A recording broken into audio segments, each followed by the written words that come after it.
Hello, everyone. Welcome to Amphitheater Theater. I mess up my own name every single time. Don't worry about it. Sorry, we still have the Christmas lights up. I still haven't bothered to take those down, but we do have a very special guests today, talking about a very special game called Drone Commander. Oh yes, we're gonna talk about some space cat ladies. And to talk about it today is not going to be me because I know nothing about it, to be honest. Is going to be Captain Crappost and Captain Root. Say hello, guys. Hello, everyone! Hello! Hello, I'm Captain Root, a moderator of the official Drone Commander community Discord server, Lore Master, one responsible for the game's lore/canon, and Drone Commander community ambassador for other Discord servers. And I am Captain Crappost, a moderator of the official Drone Commander community Discord server and audio editor. Before we begin, please keep in mind one thing. The game is still work in progress, therefore it does not reflect the quality of the final product. AI-generated mockups, which you will see during the course of this presentation, will be replaced by work done by paid graphic artists and musicians. With that out of the way, let's move on to the game itself.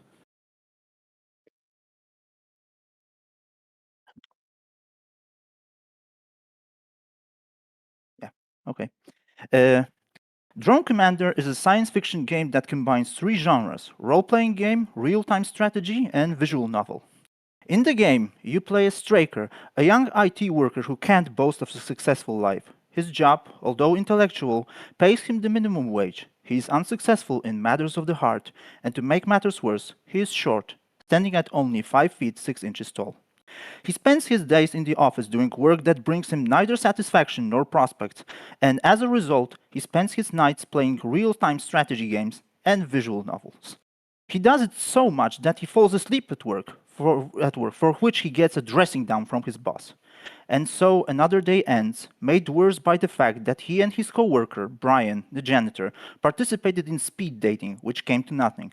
It would seem that nothing will change in his life. But after this day, no one's life will ever be the same again. Straker wakes up in a room whose equipment is definitely unlike anything he has ever seen before. Shortly thereafter, he is greeted by an alien being who introduces herself as Felina Coriolis, Fel for short, who explains that she is a representative of a civilization calling itself the Sakari, and that Straker is currently aboard one of the Sakari ships currently in Earth's orbit. She also explains that he is not the only human here, as 400 other humans have also been brought on board. During the conversation, Fel asks Straker if he knows what the Fermi paradox is. The question of why, if there are supposedly so many alien civilizations in the Milky Way galaxy alone, no radio transmissions from them can be heard. Why is this galaxy so quiet? Fel's answer is chilling. 95% of these civilizations have been destroyed. 100 million years ago, an advanced and incredibly powerful civilization calling themselves the Skrill discovered the so-called Dark World, surrounded by a null field. The Skrill made contact with the beings living on its surface and, following their advice, disabled the field. This turned out to be the biggest mistake they ever made. The liberated Dark Worlders immediately attacked the Skrill with their ships, thus beginning a brutal, devastating war that lasted 10,000 years. The Dark Worlders prevailed, leading to the destruction of the Skrill, and everyone would later pay both for their mistake and defeat. Over the next millions of years, a terrible cycle took place which proceeded as follows. New civilizations arose and began their climb up the Kardashev scale, first becoming Tier 1 civilizations, those that learned to use all the available energy of their planet. Then some of them became Tier 2 civilizations, those that learned to use all the available energy of their star, while some reached the highest imaginable level by becoming Tier 3 civilizations, those that learned to use all the available energy of the galaxy. And just when the entire galaxy was beginning to teem with intelligent life, the Dark Worlders used the drone feat, called as such because no one had ever seen a Dark Worlder, alive or dead, to destroy everyone and everything in its path like locusts. There were three reactions to this threat. Some civilizations formed alliances and launched their fleets to face the threat. Others sought refuge in science and began to build shelters, hoping to wait out the threat and leave those shelters when it was safe, while still others began to look towards the void between galaxies and sought their salvation in escaping this galaxy. The results were the same each time. Those who chose to fight left behind only wrecks drifting in the vacuum, abandoned space stations, and worlds turned into tombs. Those who hid did so well that, out of fear, they decided not to leave their shelters, which became their voluntary prisons, where they hide to this day. Those who decided to risk the journey through the intergalactic void did so and never returned to the place they had stopped calling home, because how can you call a place where death awaits you home? And so the galaxy became a desolate dead place, where new civilizations were to arise, destined to shame the safe fate in the future. It would seem that there is no point in fighting, but Fel disagrees. She claims that this fight, though very uneven, can be won. The Sakari have a certain technology that needs the right operators, and she wants you to be one of them. She wants you to become Drone Commander. Now that we know the plot, it would be useful to discuss the Sakari themselves. Someone might ask, why? The answer is simple. Although the Sakari are one of many intelligent alien species you will encounter in this game, they are undeniably the most important of them because they fulfill the same function as the Vulcans in the TV series Star Trek Enterprise. They are the first alien civilization to make contact with humanity, its first allies, and first friends. And although they have opened a window to the stars for humanity, through which humanity can now look for itself and form its own opinion about what it sees, it is undeniable that for some time to come, the frame of that window will remain Sakari. The Sakari evolved on a planet that would later be called Alara. Because their evolution took place on an archipelago of islands, they were isolated from the nearest continent for a long time. 1,000,000 years ago, a land bridge formed, allowing them to leave the archipelago and spread across the planet. However, the long isolation of their species had a certain impact on what happened later. Just as the inhabitants of the Americas were unprepared for the diseases brought across the Atlantic by European arrivals, the Sakari themselves were not immune to the pathogens they encountered. The pathogens were particularly deadly to females, resulting in many women dying before or shortly after giving birth, and girls not living to see their 5th birthday. It seemed that the Sakari were facing extinction. However, life fights against death. Through natural selection, women who gave birth to more girls became more numerous, thus overcoming these pathogens and ensuring the survival of the species. Nevertheless, survival came at a price. This natural selection led to a permanent gender imbalance becoming a distinctive feature of the Sakari as a species. For every one Sakari male, there were 7 Sakari females. To better illustrate this imbalance, let us present some figures. In a group of 100 Sakari, only 14 were men while 85 were women. This imbalance caused political instability. The Sakari did not know the stability of the Egyptian dynasties, the statehood of Rome, or even the relative cohesion of the Holy Roman Empire. Succession crises were frequent, anarchy was the order of the day, and any attempts to stabilize the situation ended in sororicidal struggles. And so, partly out of reason and partly out of despair, the Sakari decided to change this. Around 1000 AD, the Sakari adopted the pride system, supported by moral and legal precepts and a caste system. Monogamous relationships were banned and replaced by polygamous ones. Any man who had fewer than 6 wives was severely punished. Any woman who wanted a man all to herself was persecuted and tried in the Sakari equivalent of witch hunt. It was a terrible price to pay, but the Sakari paid it, and soon their civilization was finally able to flourish, instead of withering away endlessly. Within the Pride, 1 title and 3 roles were assigned to each woman. The title was the so-called Crown of the Pride, a title given to the first among the wives, whose voice was decisive in every matter. The 3 roles performed by each of the women, including the Crown of the Pride, were as follows. Valara, closest human equivalent, a full-time mother who spent all her time in the household caring for the children. Lorena, closest human equivalent, working mother, a mother who was professionally active and participating in raising children, but to a lesser extent. Astraria, closest human equivalent, stepmother, a mother named after the Sakari goddess associated with the stars, which, although distant, still influenced the world, as astronomers and sailors can attest. Similarly, these mothers spent most of their time away from their pride's home, which is why this chart shows that she is both present and absent from the pride. But whenever she came to visit, she inspired Sakari children and young ones with stories about her life. This system was good because it allowed for the stabilization of statehood on Alara, but with it came other problems. Each of the political entities on Alara treated their men differently. Some queendoms, states, and city-states pampered their men, while others treated them bluntly as nothing more than a means to an end. Since no one wants to be treated badly, men began to flee. It should be emphasized here that evolution played a nasty joke on the Sakari. Usually, the means of reproduction is much more important than any resources, but in Sakari case, evolution combined both concepts into one. When countries begin to evaluate each other in terms of access to a resource, feelings of envy and greed quickly begin to dominate. And these lead to wars. And so it happened. As a result of these tensions, as many as 5 world wars and 2 corporate wars broke out, with the first ones consisting of attackers aiming to capture men at the expense of others. In the course of these wars, the Sakari went from slave raids to trench warfare, mechanized warfare, the use of nuclear weapons on the battlefield, lasers as a means of kinetic warfare, and finally to personal nanite shields and combat cyborgs. These wars were brutal not only because of the warfare itself, but also because of their results. From ancient times to World War III, the losing side killed all its men so that they would not fall into enemy hands. Around the time of World War IV, the coalition of liberal states of the northern hemisphere of Alara came to the conclusion that the planet would not survive such increasingly devastating conflicts. Having witnessed the usefulness of their male auxiliaries in World War III, who contributed greatly to the defeat of Alara's most aggressive nation, they fielded the first divisions in which men served, so that they too could fight for their rights. As a result, after the fifth and last war of this type, the coalition was victorious, forcing most of the states on Alara to undergo another major change. This change meant that around 1700 AD, Sakari men finally gained the right to work, along with reproductive rights and the right to fulfill their own life ambitions.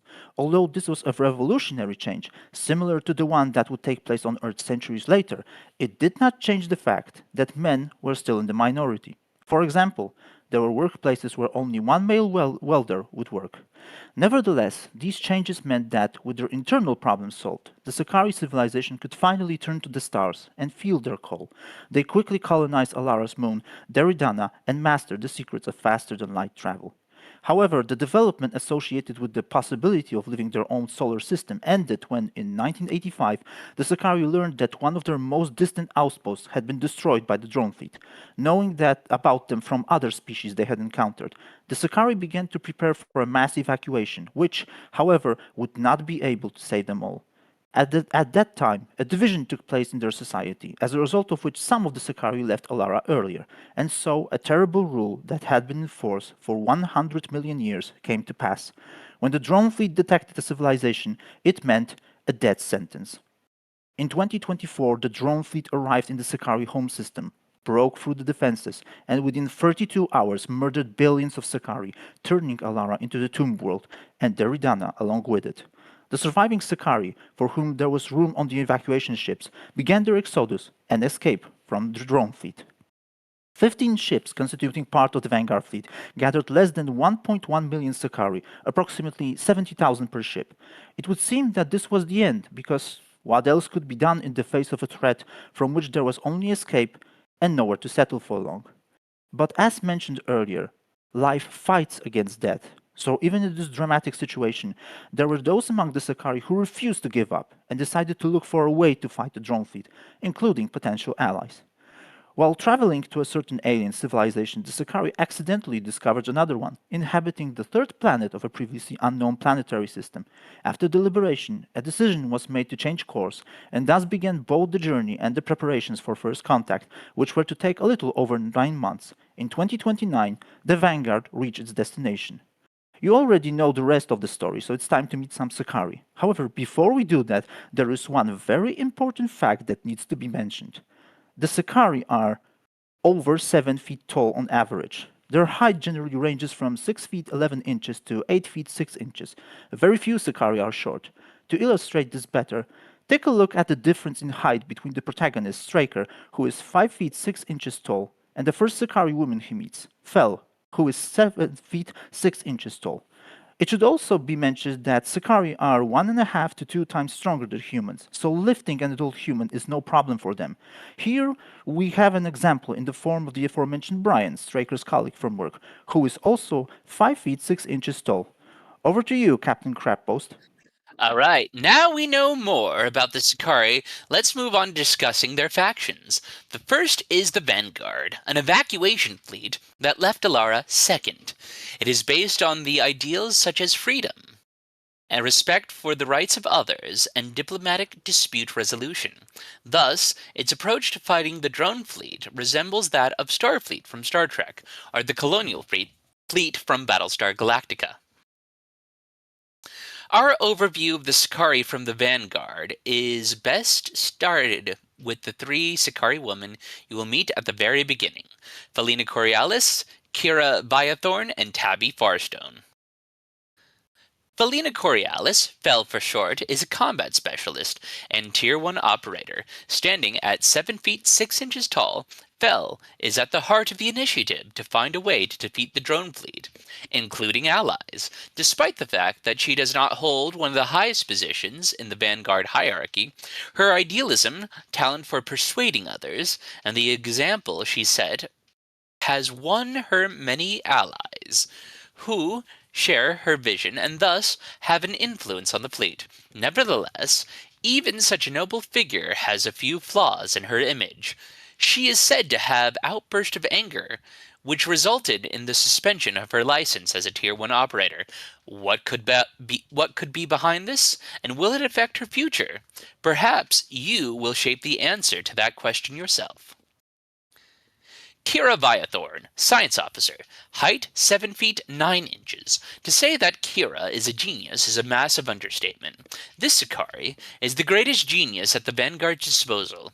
She operates mainly on the research vessel Deradana, named after the moon of Alara, where she not only supervises her scientific staff's work on research projects, but also participates in them herself. Her above-average intelligence has repeatedly saved the Vanguard fleet from the drone fleet that is searching for it. One could even say that when she leaves the deck of the Deradana, the average IQ on the ship drops by half. Despite these successes, there is one problem that she does not see, which is very obvious to her siblings from her pride: 5 sisters and 1 brother. They see that Kira spends so much time thinking about how to save what remains of the Sakari civilization that she has almost no time for herself. In fact, her siblings would be very grateful if someone could remind her that there is no point in saving anything or anyone if the price is loneliness. Tabby Farstone, Fleet Traffic Control Officer, height 6 feet 11.5 inches. This charming Sakari, a mere speck among the Sakari, is probably the sweetest cinnamon bun you will ever meet. Her friendly, warm personality is her undeniable asset, which is often hidden by her shyness and social awkwardness. Nevertheless, even she has a secret. She always wears a bulletproof vest when on duty. What could have happened to make her wear such an unusual item of clothing every day? You will only find out the reason when she plucks up the courage to tell you, and that will require your help.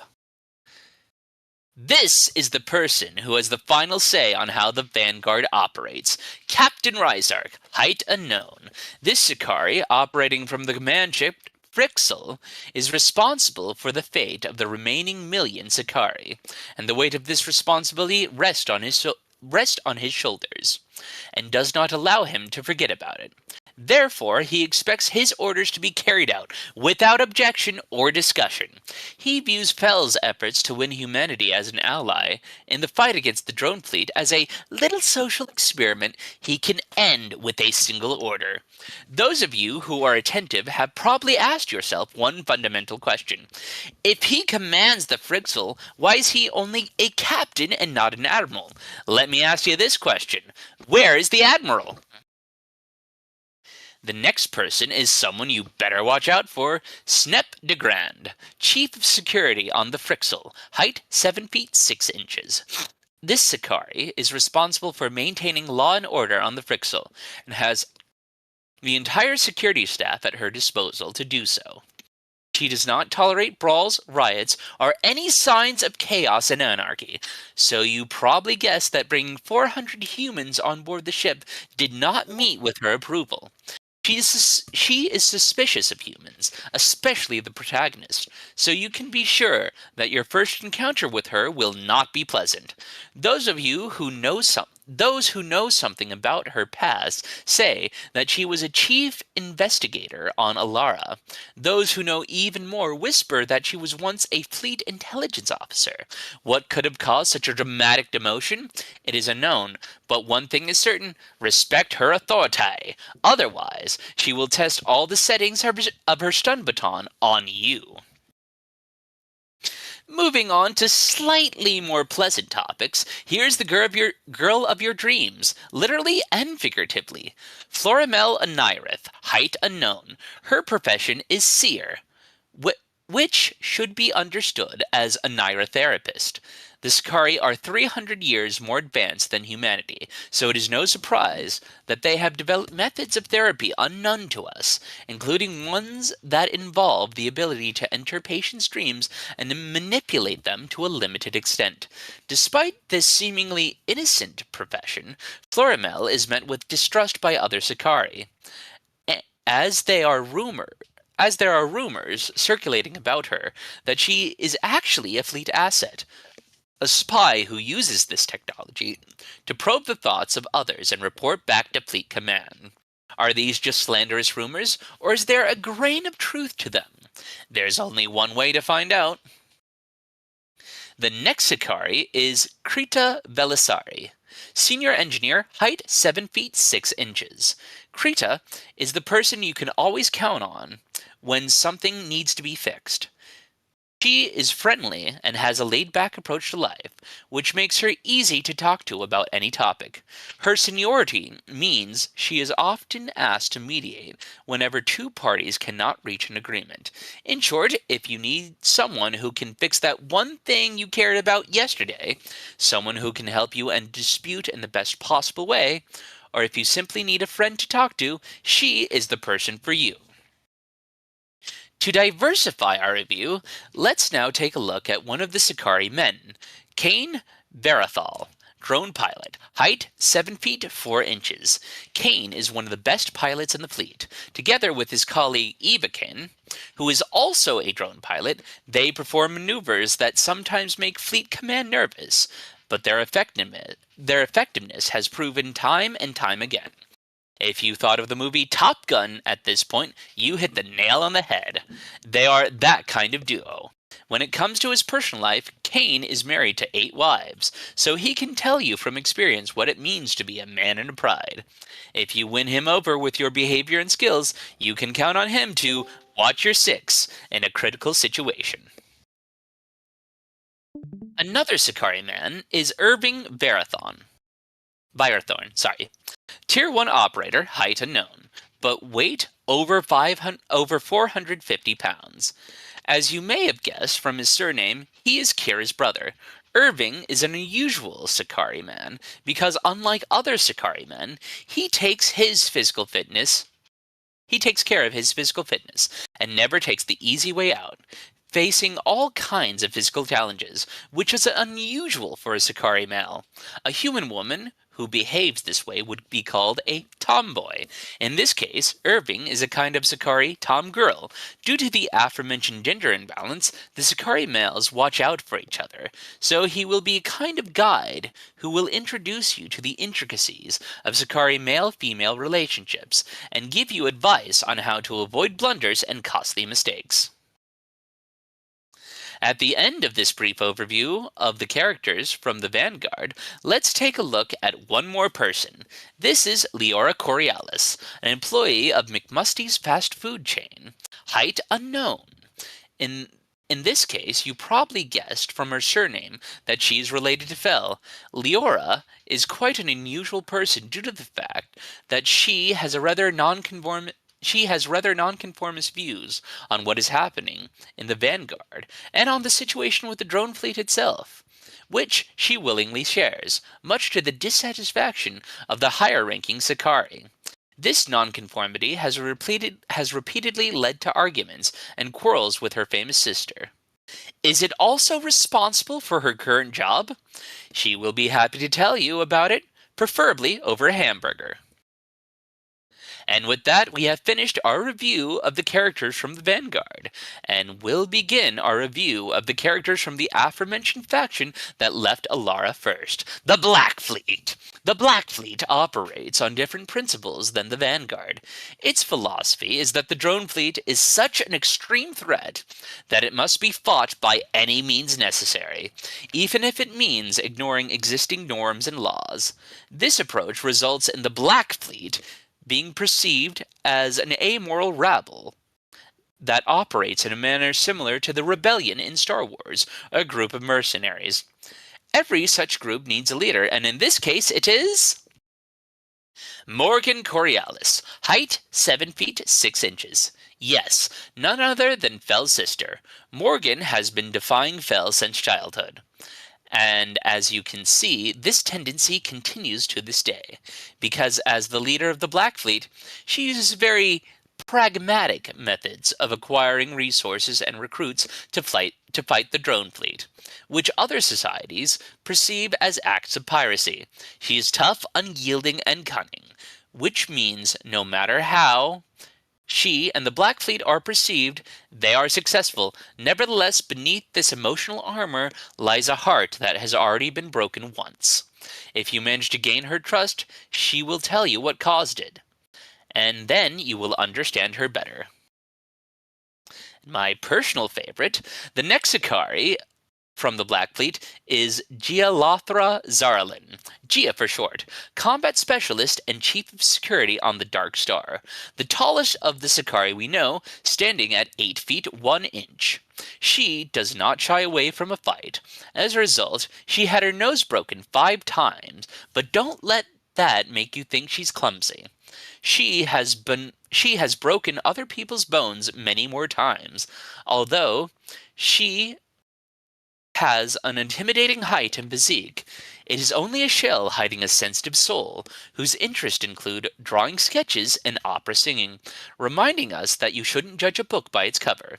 As you may have guessed from the concept art, Gia doesn't get along very well with the aforementioned Snap. What's the story behind this? You'll have to find out for yourself. But one thing is certain, if the two ladies meet again, it will not be pleasant. The next person is a walking enigma. Makara Willibard, height unknown, role in the Black Fleet unknown. This Sakari stands out among the Black Fleet personnel in that she prefers more stylish outfits than the ubiquitous utilitarian jumpsuits. In addition, she has Morgan's ear and even access to the Black Fleet Lounge. Upon closer acquaintance, one may conclude that she knows a great deal, as every question she answers leads to 3 more questions. What is her secret? Perhaps she will reveal it to you. Over a drink, of course. There is a popular saying, there's always a bigger fish. Translating this into the current situation, we can say there's always a bigger cat. And so it is, literally and figuratively. If you thought Morgan was the most important person in the Black Fleet, you're wrong! Meet Ves of Raxon, former pirate and chief Black Fleet investor. Height 7 feet 9 inches. Ves funded the Black Fleet ships as a way to launder the fortune she earned during her pirate career, and she doesn't let Morgan forget it. Because even though Morgan is the face of the Black Fleet, Ves is the one pulling the strings. She is a shrewd businesswoman who cannot be fooled. Ves knows what she wants and gets what she wants. What are the limits of her ambition? Is there such a thing as limits of ambition in her case? You will be able to find out yourself. And this is where we will end our overview of the Sakari, because it is impossible to list them all here. There will be over 100 of them. Although your adventure with the Sakari will begin on the Vanguard, at some point in the story, you will have the opportunity to join the Black Fleet.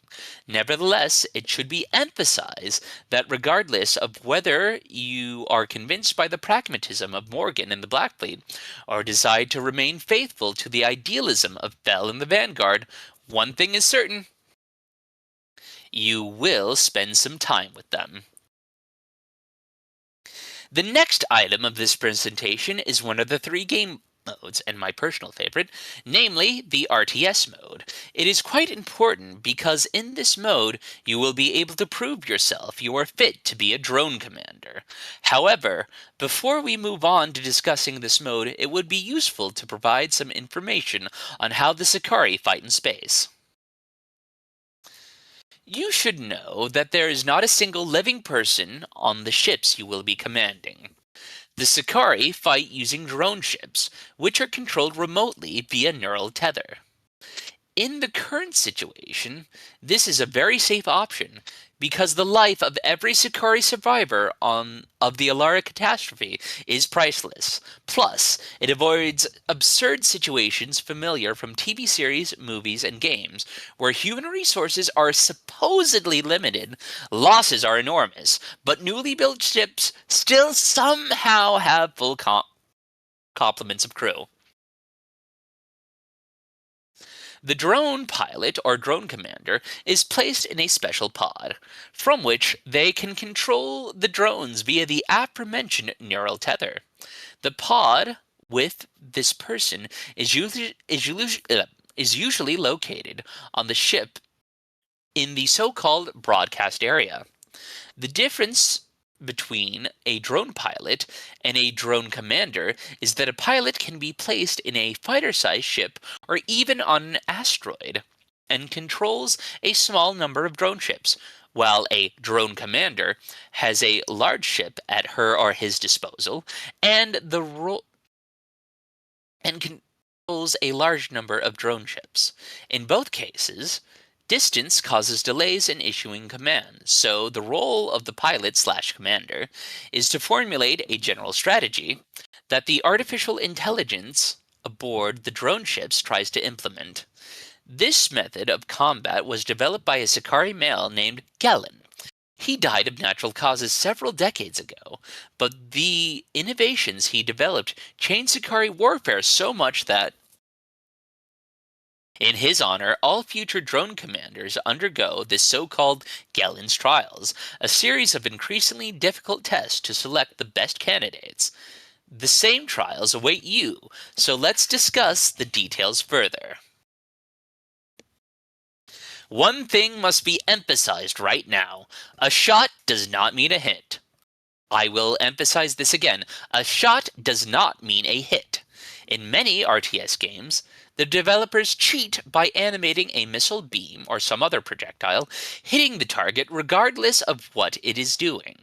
In Drone Commander, each missile and torpedo is a separate object that can hit its target provided the target is on a collision course with the missile or torpedo. It does not change course in the meantime, which is easier to do the further away you are from the shooter. Beam weapons hit immediately, but they have other weaknesses, such as slow reloading, which means that other types of weapons still have their place. Let's not forget about mines, which you can accidentally fly into. Some missions will be carried out only using the units available at the beginning. Others, however, will allow you to create a base that will enable you to expand your fleet and replenish your losses. The advanced technology of the Sakari, which use nanites, allow them to construct both ships and entire structures very quickly. To this end, they use so-called MRHs, mobile replicator hubs, which, once deployed, create small versatile bots called constructors, which are capable of building further structures. To do this, they need resources, which can be obtained from asteroids, gas clouds, and even derelict space stations. It should be added here that Drone Commander avoids one of the problems of space-based RTS games, namely the absurd space walls that often copied structures from RTS games set on the surface of planets. In this game, force field generators are constructed, shown on this slide as a blue circle. Every structure within is protected by a force field, which increases its resistance to enemy attacks. Defensive measures also include turrets and minefields, deployed using special vehicles. As the base expands, it is important to ensure that each structure is connected to the MRH for power supply.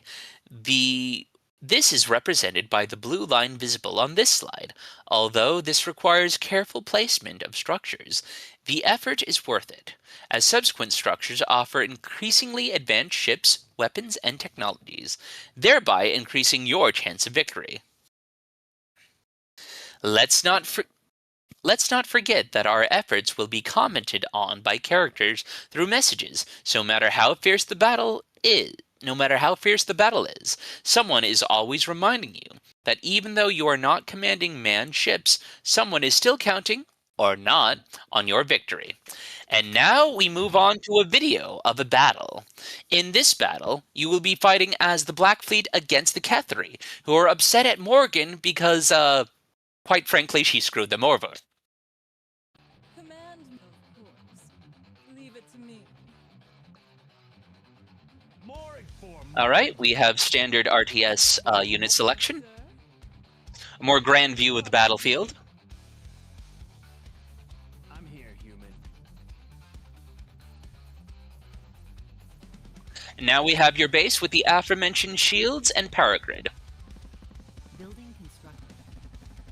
Alright, we have a skirmish over here. You can see that there are missile weapons, which don't always hit, and beam weapons, which do hit, but have a long reload time, as we mentioned before.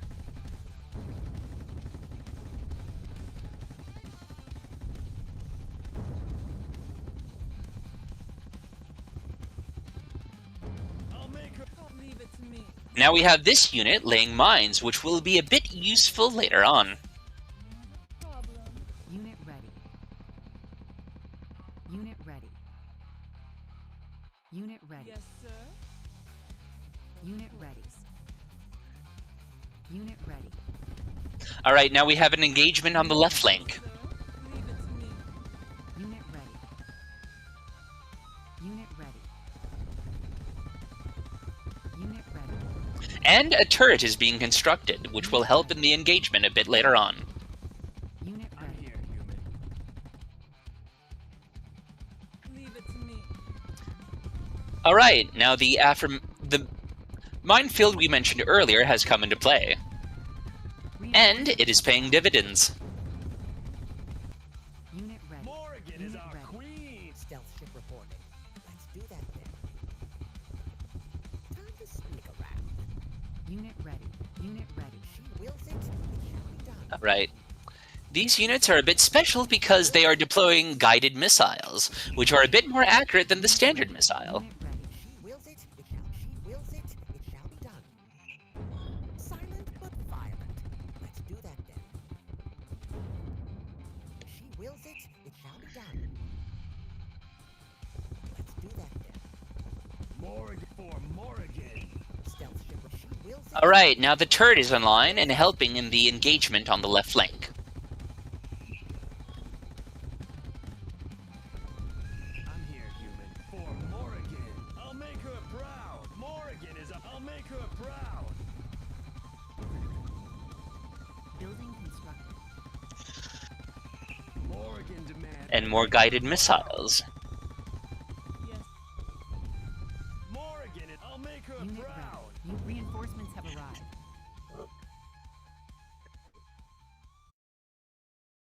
Alright, if you thought that was epic, we have an example of a more grand scale mission in the RTS mode.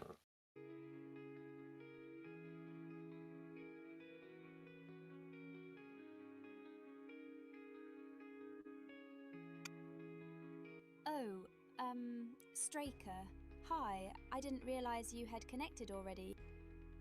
Right. Let's get on with it. By the way, you will be rewarded CPU cores for completing this mission, which will be of use in the RPG mode. Containment mission. Take out the 5 field flatteners on the board. For every disruptor you deploy in their place, the less of the final invasion fleet we let through. But no matter how many points you secure, something of their final invasion fleet will get through. So the welcome party is coming whether we like it or not. We just want to cut them down as much as possible before they arrive. Good luck. You'll do great. What's happening? I'm on it. Move forward to 2 minutes 44 seconds, please.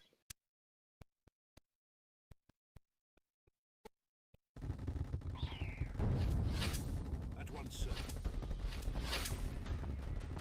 All right.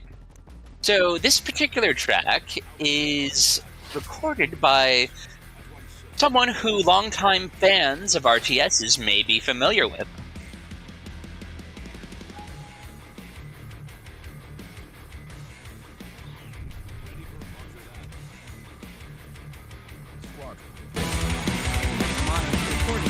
You got it.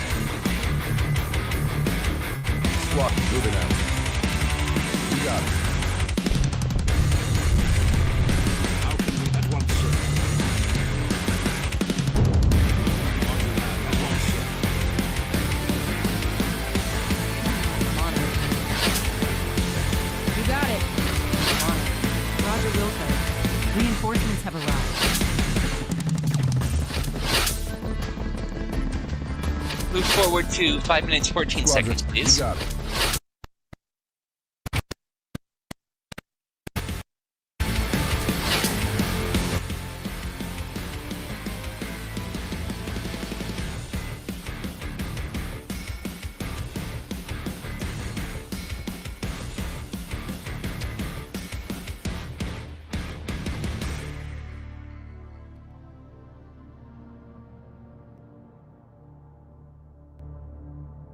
Give me an. You got it. Roger Wilco. Missile frigate reporting in. How can we assist? Move forward to 6 minutes 34 seconds, please. All units nominal. Moving out.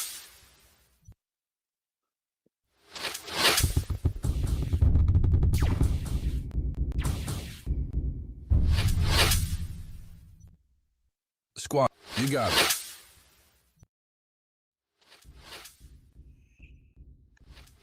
You got it.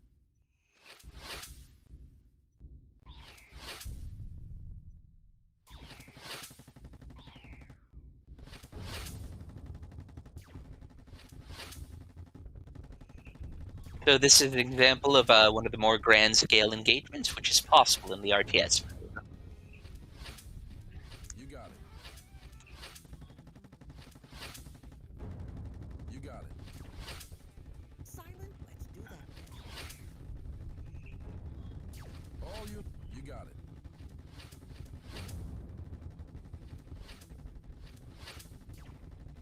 Squad, at once, sir. Stealth ship, let's do that then. Squadron reporting. Roger Wilco.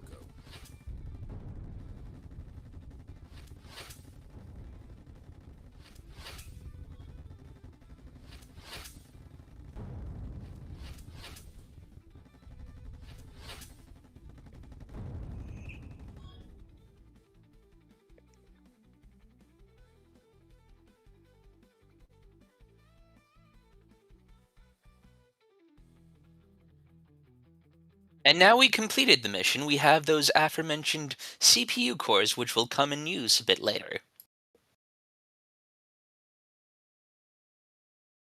Is that all we got for you? No, I got a present for you! The musician who will lend his talent to create the soundtrack for this game will be none other than Frank Kilpacky himself.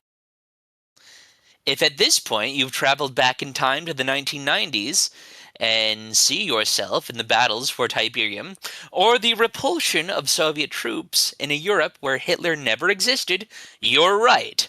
This is the same man who was responsible for the music of the Command & Conquer series. He and his band, the Tiberium Sons, will ensure that your planning during battles with the drone fleet is accompanied by adrenaline-pumping sounds. So if you are ever against the wall, make sure to act on instinct. Off to you, Captain Root, for the RPG mode. Thank you, Captain Crappost. The next mode we will discuss is the RPG mode. In this mode, you will be able to explore locations, solve puzzles, interact with characters, and even fight. All locations in the game are made in pixel art style, created by a large group of artists specializing in this style, with all assets being verified by the game developer himself, who tests each artist before commissioning them to do anything, so you can be sure that all locations will be of high quality and reminiscent of classics such as 1994's Beyond Oasis or later installments of Richard Garriott's Ultima series. Of course, locations alone are not enough, you also need characters to inhabit them. You don't have to worry about that either because, as with the locations, talented artists are responsible for them. You'll interact with characters in locations that will have animated elements, using the best tricks in the industry. The flying head visible in the screenshot is a work in progress and does not count, which will be both futuristic reinterpretations of familiar structures, sometimes even very futuristic, and those that will be strangely familiar, and even reminiscent of a foreign yet strangely familiar antiquity. These interactions will vary depending on the choices you will make earlier, both in this mode and in the visual novel mode, which we will discuss in more detail in a moment. It should be emphasized that, although in this mode you will have the opportunity to talk to characters, who will also have more extensive dialogue options in the visual novel mode, not all of them will be like that because there will also be characters with minor roles, such as NPCs. However, this does not mean that their portraits and animations in this mode will be inferior in terms of craftsmanship or design ingenuity to the main characters. In fact, it can be said that the multitude of NPCs that you will encounter during your wanderings, travels, and adventures will repeatedly remind you that although there are some fundamental differences to keep in mind, which should be weighed carefully, there will also be various similarities, including some that will prove very surprising and allow you to understand their perspective, ambitions, and intentions. Although the character's ability to talk and move is interesting in itself, it would be a bit artificial if the characters did nothing but wait for the player's character to talk to them. That is why the game developer has introduced a certain mechanic that will be appreciated by all those who want the worlds in computer games to be alive, in the form of emojis. The screenshot shows the Sakari and human versions. The characters will interact with each other, and the results will appear in speech bubbles above their heads, as shown in the attached screenshot, deliberately enlarged so that you can see the final result better. At this point, we would like to emphasize that the game development process is extremely dynamic, and this also applies to characters who were initially supposed to be NPCs but were promoted to main characters in the course of the work.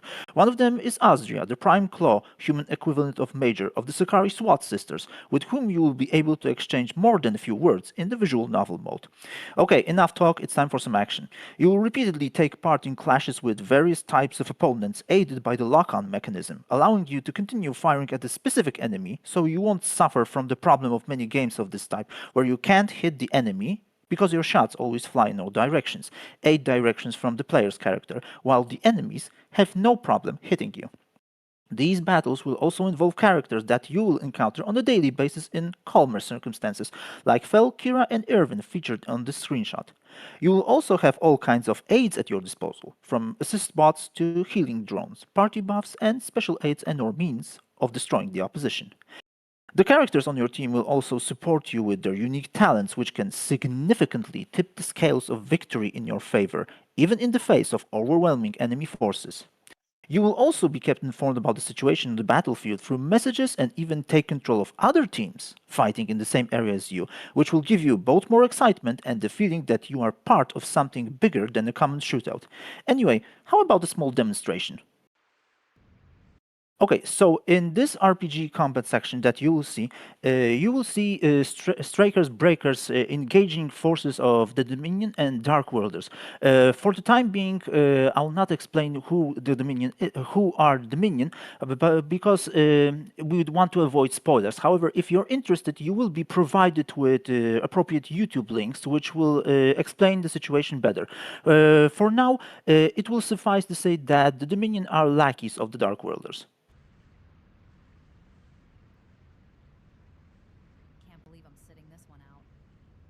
Thanks for being a good sport, champ. Breakers, keep focused. We need to build up our team's experience, so rotations are important. So, boss, what's the deal with this mission again? You were sleeping in the dropship, weren't you? You've got 2 tribute holds to liberate. on it. Yes, Mom.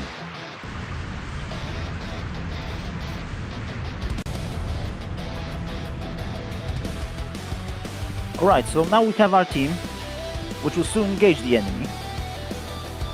The lock-on mechanism. And some weapons, such as grenades, which we'll have. Deployed assist bot, which is already assisting.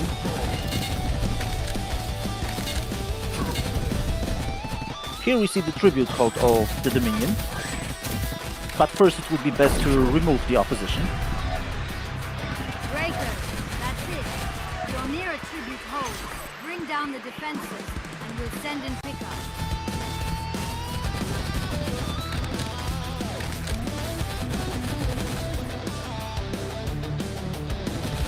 Prisoners have to be rescued, but first it would be best to remove the remaining opposition.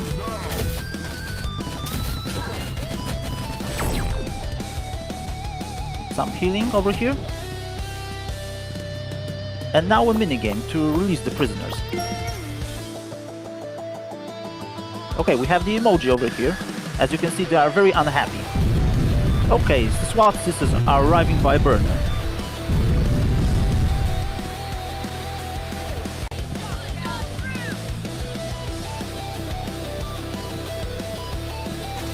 Okay, time to rescue some soldiers.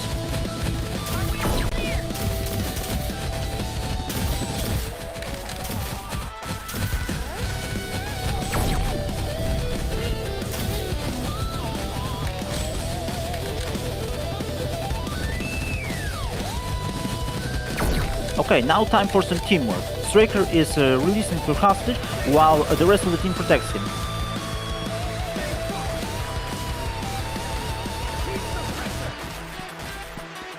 Okay, the SWAT sisters need confirmation that they can go to the burner.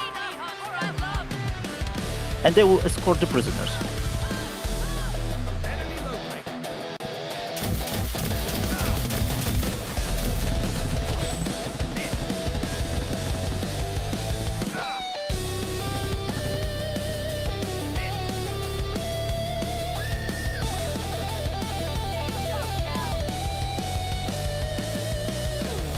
Great job. You've brought some loved ones home to their families today. We're proud of you guys. Earth forces are being a bit nicer to us now too. Okay, there's another one in the bar.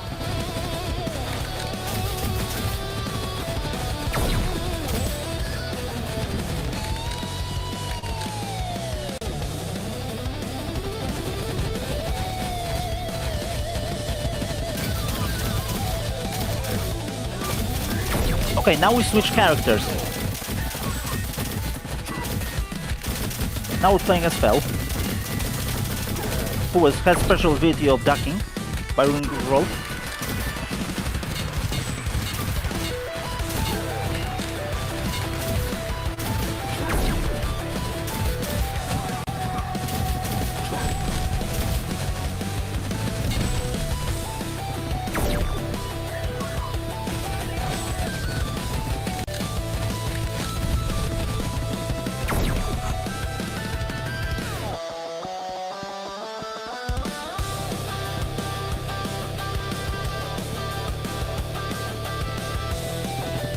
Okay, now we're moving to another environment, this one dominated by Dark Order structures, the Forge. Some Forge defenses that have to be taken down.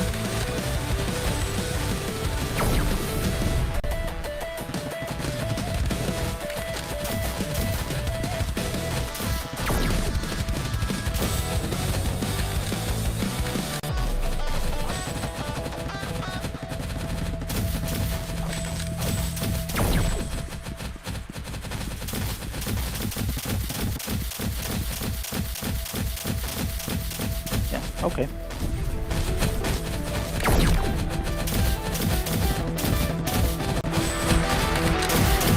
Okay, now we're playing as Urban.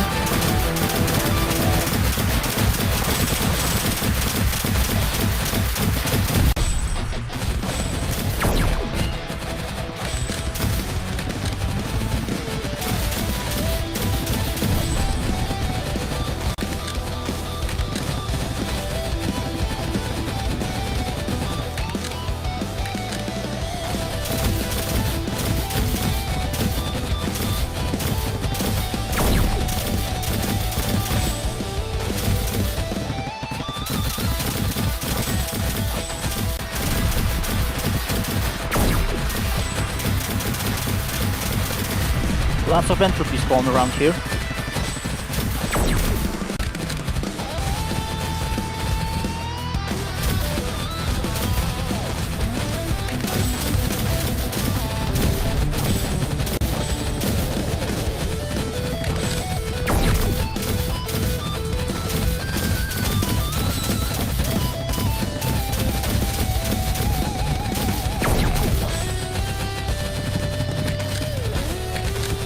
And another room cleared.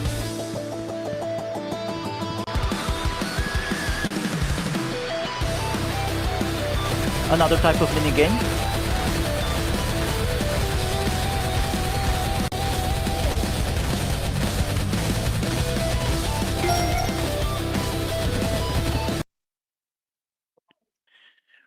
Well, that was intense, wasn't it? Some of you may have asked yourselves, okay, we're talking about the RPG mode here, but so far I don't see any RPG mechanics, only adventure shooter mechanics. Has someone pulled a fast one on us? No, they are there. All this shooting, which you've just seen, has a purpose, and that purpose is collecting entropy, presented here in less hectic conditions. At this point, some of you are probably scratching your heads and starting to doubt that we know what we're talking about. So let's explain. The game developer studies physics at a university and taught it for 12 years. In addition, he has been involved in information theory and neural computing, which is the foundation of current artificial intelligence, for 20 years. The developer wants to use the game as a kind of platform to postulate real new theories, technologies, and ideas that he has invented. One of his theories states that it is not information, as is currently believed, but entropy that is the most fundamental thing in the universe. And you will encounter this concept very often in this game, not to mention others that have the potential to blow your mind. Okay, but how does this relate to RPGs? Good question. Well, entropy is a kind of experience points. CPU cores obtained from victories in RTS battles are also kinds of experience points. You use them on a character sheet that's unlike anything you've ever seen before, spending entropy to unlock the core and using CPU cores to purchase upgrades for the character made available, keeping in mind that the pool is shared by all characters, so you shouldn't pack everything into just one. Let's see it in action. Okay, so we now have over here the team management menu, and we will move on to the entropy lattice, which is the character sheet.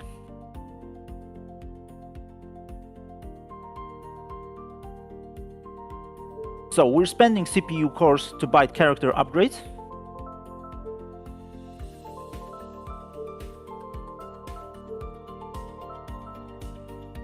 Now we're using entropy to unlock the core, and again, CPU cores for upgrades.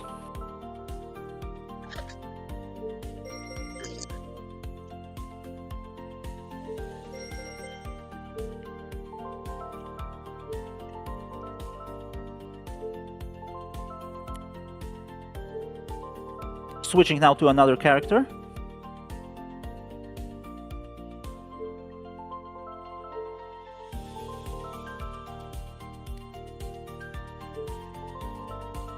And another character.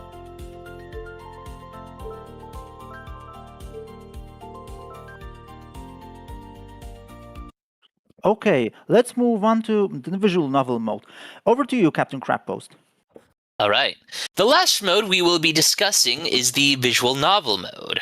This mode adds depths to your interactions with other characters, which even productions such as Baldur's Gate 3 would envy.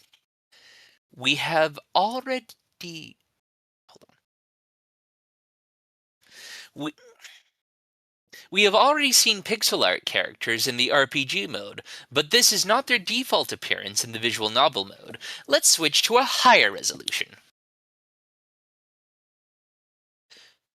Character images in this mode consist of over 20 poses, which change during conversation through both quick switching between poses and subtle modifications of the pose in the form of ear, tail, and head movements. They are the work of some of the best graphic artists in the industry, one of whom is an illustrator working for the comic book giant Marvel.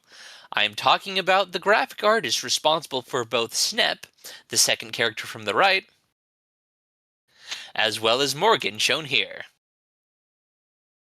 However, this does not mean that the other characters are not of the same high standard. Here, you can see some of the Viathorn siblings. From left, Nara, the pirate, Izara, the bartender, and both Kira and Irving, whom you already know. Interactions with characters in the visual novel mode usually begin in the RPG mode, after you or a character initiates a conversation. You will then be taken to a screen that looks something like this. Now please, pay close attention, because the information we are about to present is not available anywhere else. It is not available on any other YouTube video, Patreon, or even the official Discord, and was provided to us by the game developer himself. So if you listen carefully, you will paradoxically know more than longtime fans on the official Discord server. Here we have a window informing us about the behavior of the character we encounter. Below that, we have the available dialogue options. In the lower left corner is the data log, which we will discuss in more detail later. In the lower center of the screen, we have a dialogue box where the character's response will be displayed. The small blue orb is options, which we will discuss in more detail later. On the right, we have the heart of the system. These counters indicate from top to bottom how happy the character feels in your company, how much they respect you, how strong their feelings are towards you, how loyal they are to you, and their experience counter. The values of the counter increase or decrease depending on the dialogue options you choose, and when they are full, they move to a higher level, of which there are 10 in total. Some of you may be surprised by the experience meter. Isn't our experience the aforementioned entropy and CPU cores? Whose experience is it? Well, the answer is simple. It is the character's experience that grows as a result of conversations with you. The game developer believes that visual novel games allow for absurdities that do not exist in real life, such as making a person who barely met you suddenly fall madly in love with you in the course of a single conversation. To this end, experience acts as a cooldown mechanic, which, as it increases, reduces the effectiveness of the changes caused by the dialogue options you choose. For example, seduce plus 30 becomes seduce plus 20, and so on. After the conversation ends, the counter value gradually decreases, so your options may be more effective during the next conversation. In the lower right corner, there are two counters that also modify the effectiveness of your dialogue options. These are called impact counters. The green one is the impact you have on the character, while the purple one is the character's impact on you. Think of it as an attack and defense value in one. These values may change during the conversation and do not add up to 100. It is possible that one counter may be shown as 80, whilst the other as 60. Impact depends on story factors. Krita is friendly towards you from the start, so you have more impact over her. If it were Snep, the aforementioned chief of security who does not trust you, the impact would be reversed to your disadvantage. So to sum up, your words can have a positive impact on how the character perceives you, or a negative impact. You can amuse them, embarrass them, or simply piss them off, so watch what you say.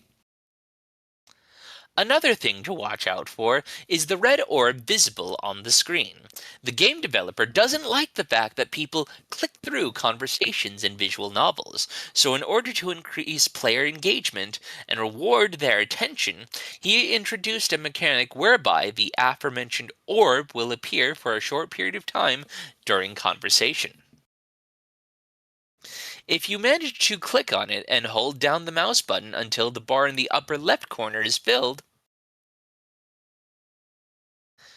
you will be rewarded with an additional dialogue option that will unlock new possibilities or help with the current case. When it comes to the visual novel mode, Drone Commander differs from other games of this type in that interactions take place on both sides. The player's character influences other characters, but other characters can also influence the player's character. If the protagonist stats are worse than those of the character they are talking to, the latter can, by limiting dialogue options, force the player to do something or agree to something they would not normally agree to. By the way, the character shown in this screenshot is not a Sakari. It is Freya, a treasure hunter from the Lyrelai species, whom you will have the pleasure of meeting a little later. But, as I said, it works both ways. If the player character has higher stats than the character they encounter, the player can persuade the character to do something. Sorry about that. If the player character has higher stats than the character they encounter, the player character can persuade that character to do something or agree to something they would not normally agree to. So keep in mind and develop your character accordingly in the RPG mode. The Sakari drone fleet, Alara, Tether, Entropy, and many other concepts. How can you remember all this? Especially at the beginning where you are bombarded with new concepts. Well, there's a tool that will help with that. It is the data log, which keeps tracks of conversations and more, and lets you know with an icon in the lower left corner whenever a new term or a piece of information has been learned. This allows you to check the built-in updated Wikipedia later and calmly search for the information you need. So you will always be well informed and able to make the right decision. Let's now move on to the Options menu, which can be accessed by clicking on the blue orb mentioned earlier. It is a kind of toolbox that allows you to play mini-games with characters, recall recently spoken lines, or even access your cell phone. Due to the fact that Straker has his phone with him at the time of his abduction, he can use it by accessing the Vanguard or the Black Fleet network. He can use it to send and receive text messages from other characters. In this screenshot, we see him receiving a text message at the beginning of the day in his quarters, with a screen summarizing the status at the beginning of the day in the background. The cell phone will be used repeatedly in both this mode and RPG mode. It will provide information that interrupts conversations, information about sudden events that require the player's attention, and even offer choices about how the story will unfold. Finally, when discussing options, it is worth mentioning that it will be possible to play mini-games with the characters you encounter.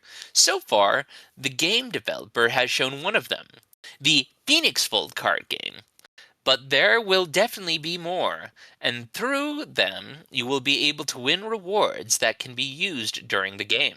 Here we have an example of gameplay with Snow, a representative of the Kethri species, the same one that the Black Fleet was defending against in the RTS mode demonstration, who is an assassin, bounty hunter, and trade merchant. A very important aspect of the visual novel mode is the ability to romance the characters. To this end, the game developer has made some modifications to this mode to emphasize the intimacy of these moments. At this point, some of you may be thinking, okay, what kind of romance is it? We know that Straker's in love with Fel. It will be like in all those books and movies. Straker will flirt with other women, but in the end, Fel is the one for him, right? No!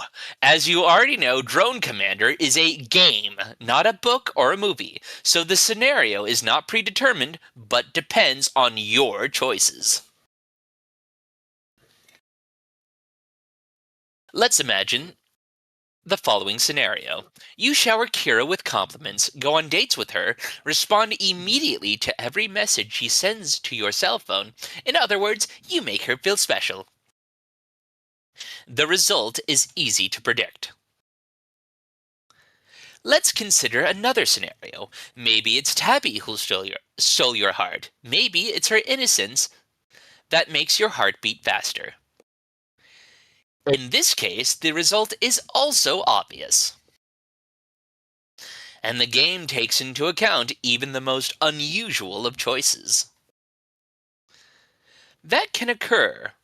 By the way, yes, I know Brian is in this screenshot, but please understand, during this presentation, he was lifted up by a Sakari lady and choked by Irving.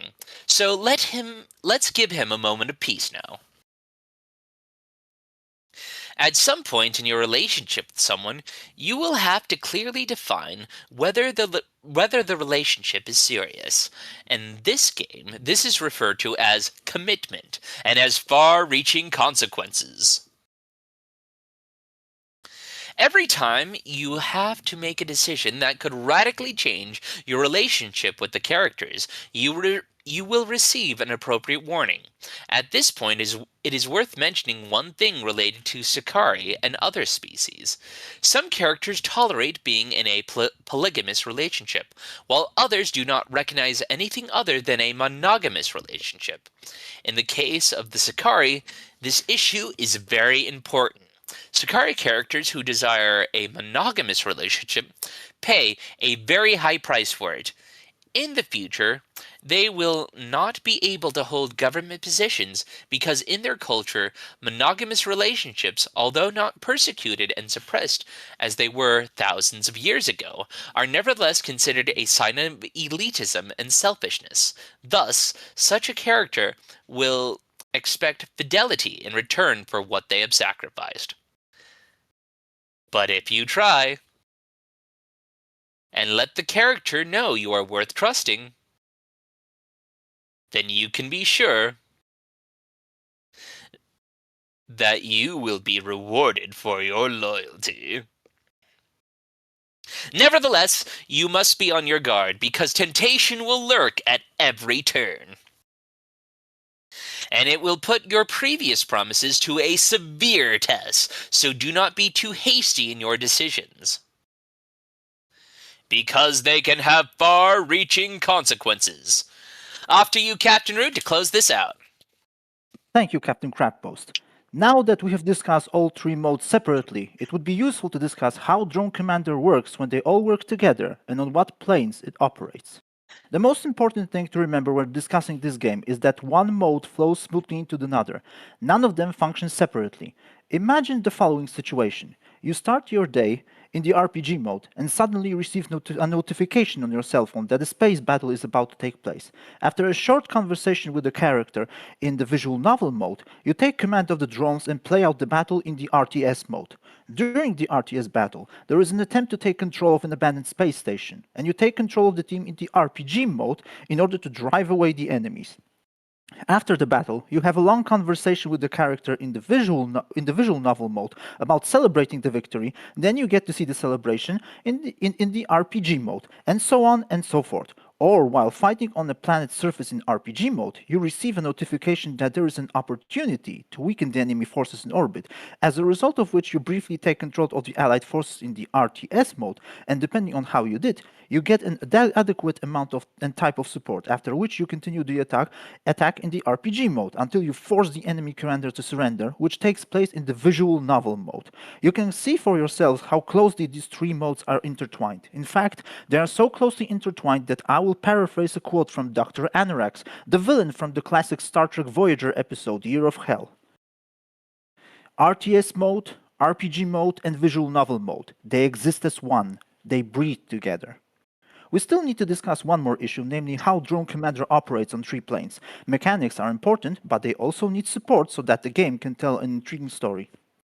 The first plane, science fiction as a genre based on the extraordinary. This is an old truth repeated by many veterans of the genre. This genre is based on the extraordinary. Those who do not recognize this cannot enjoy it.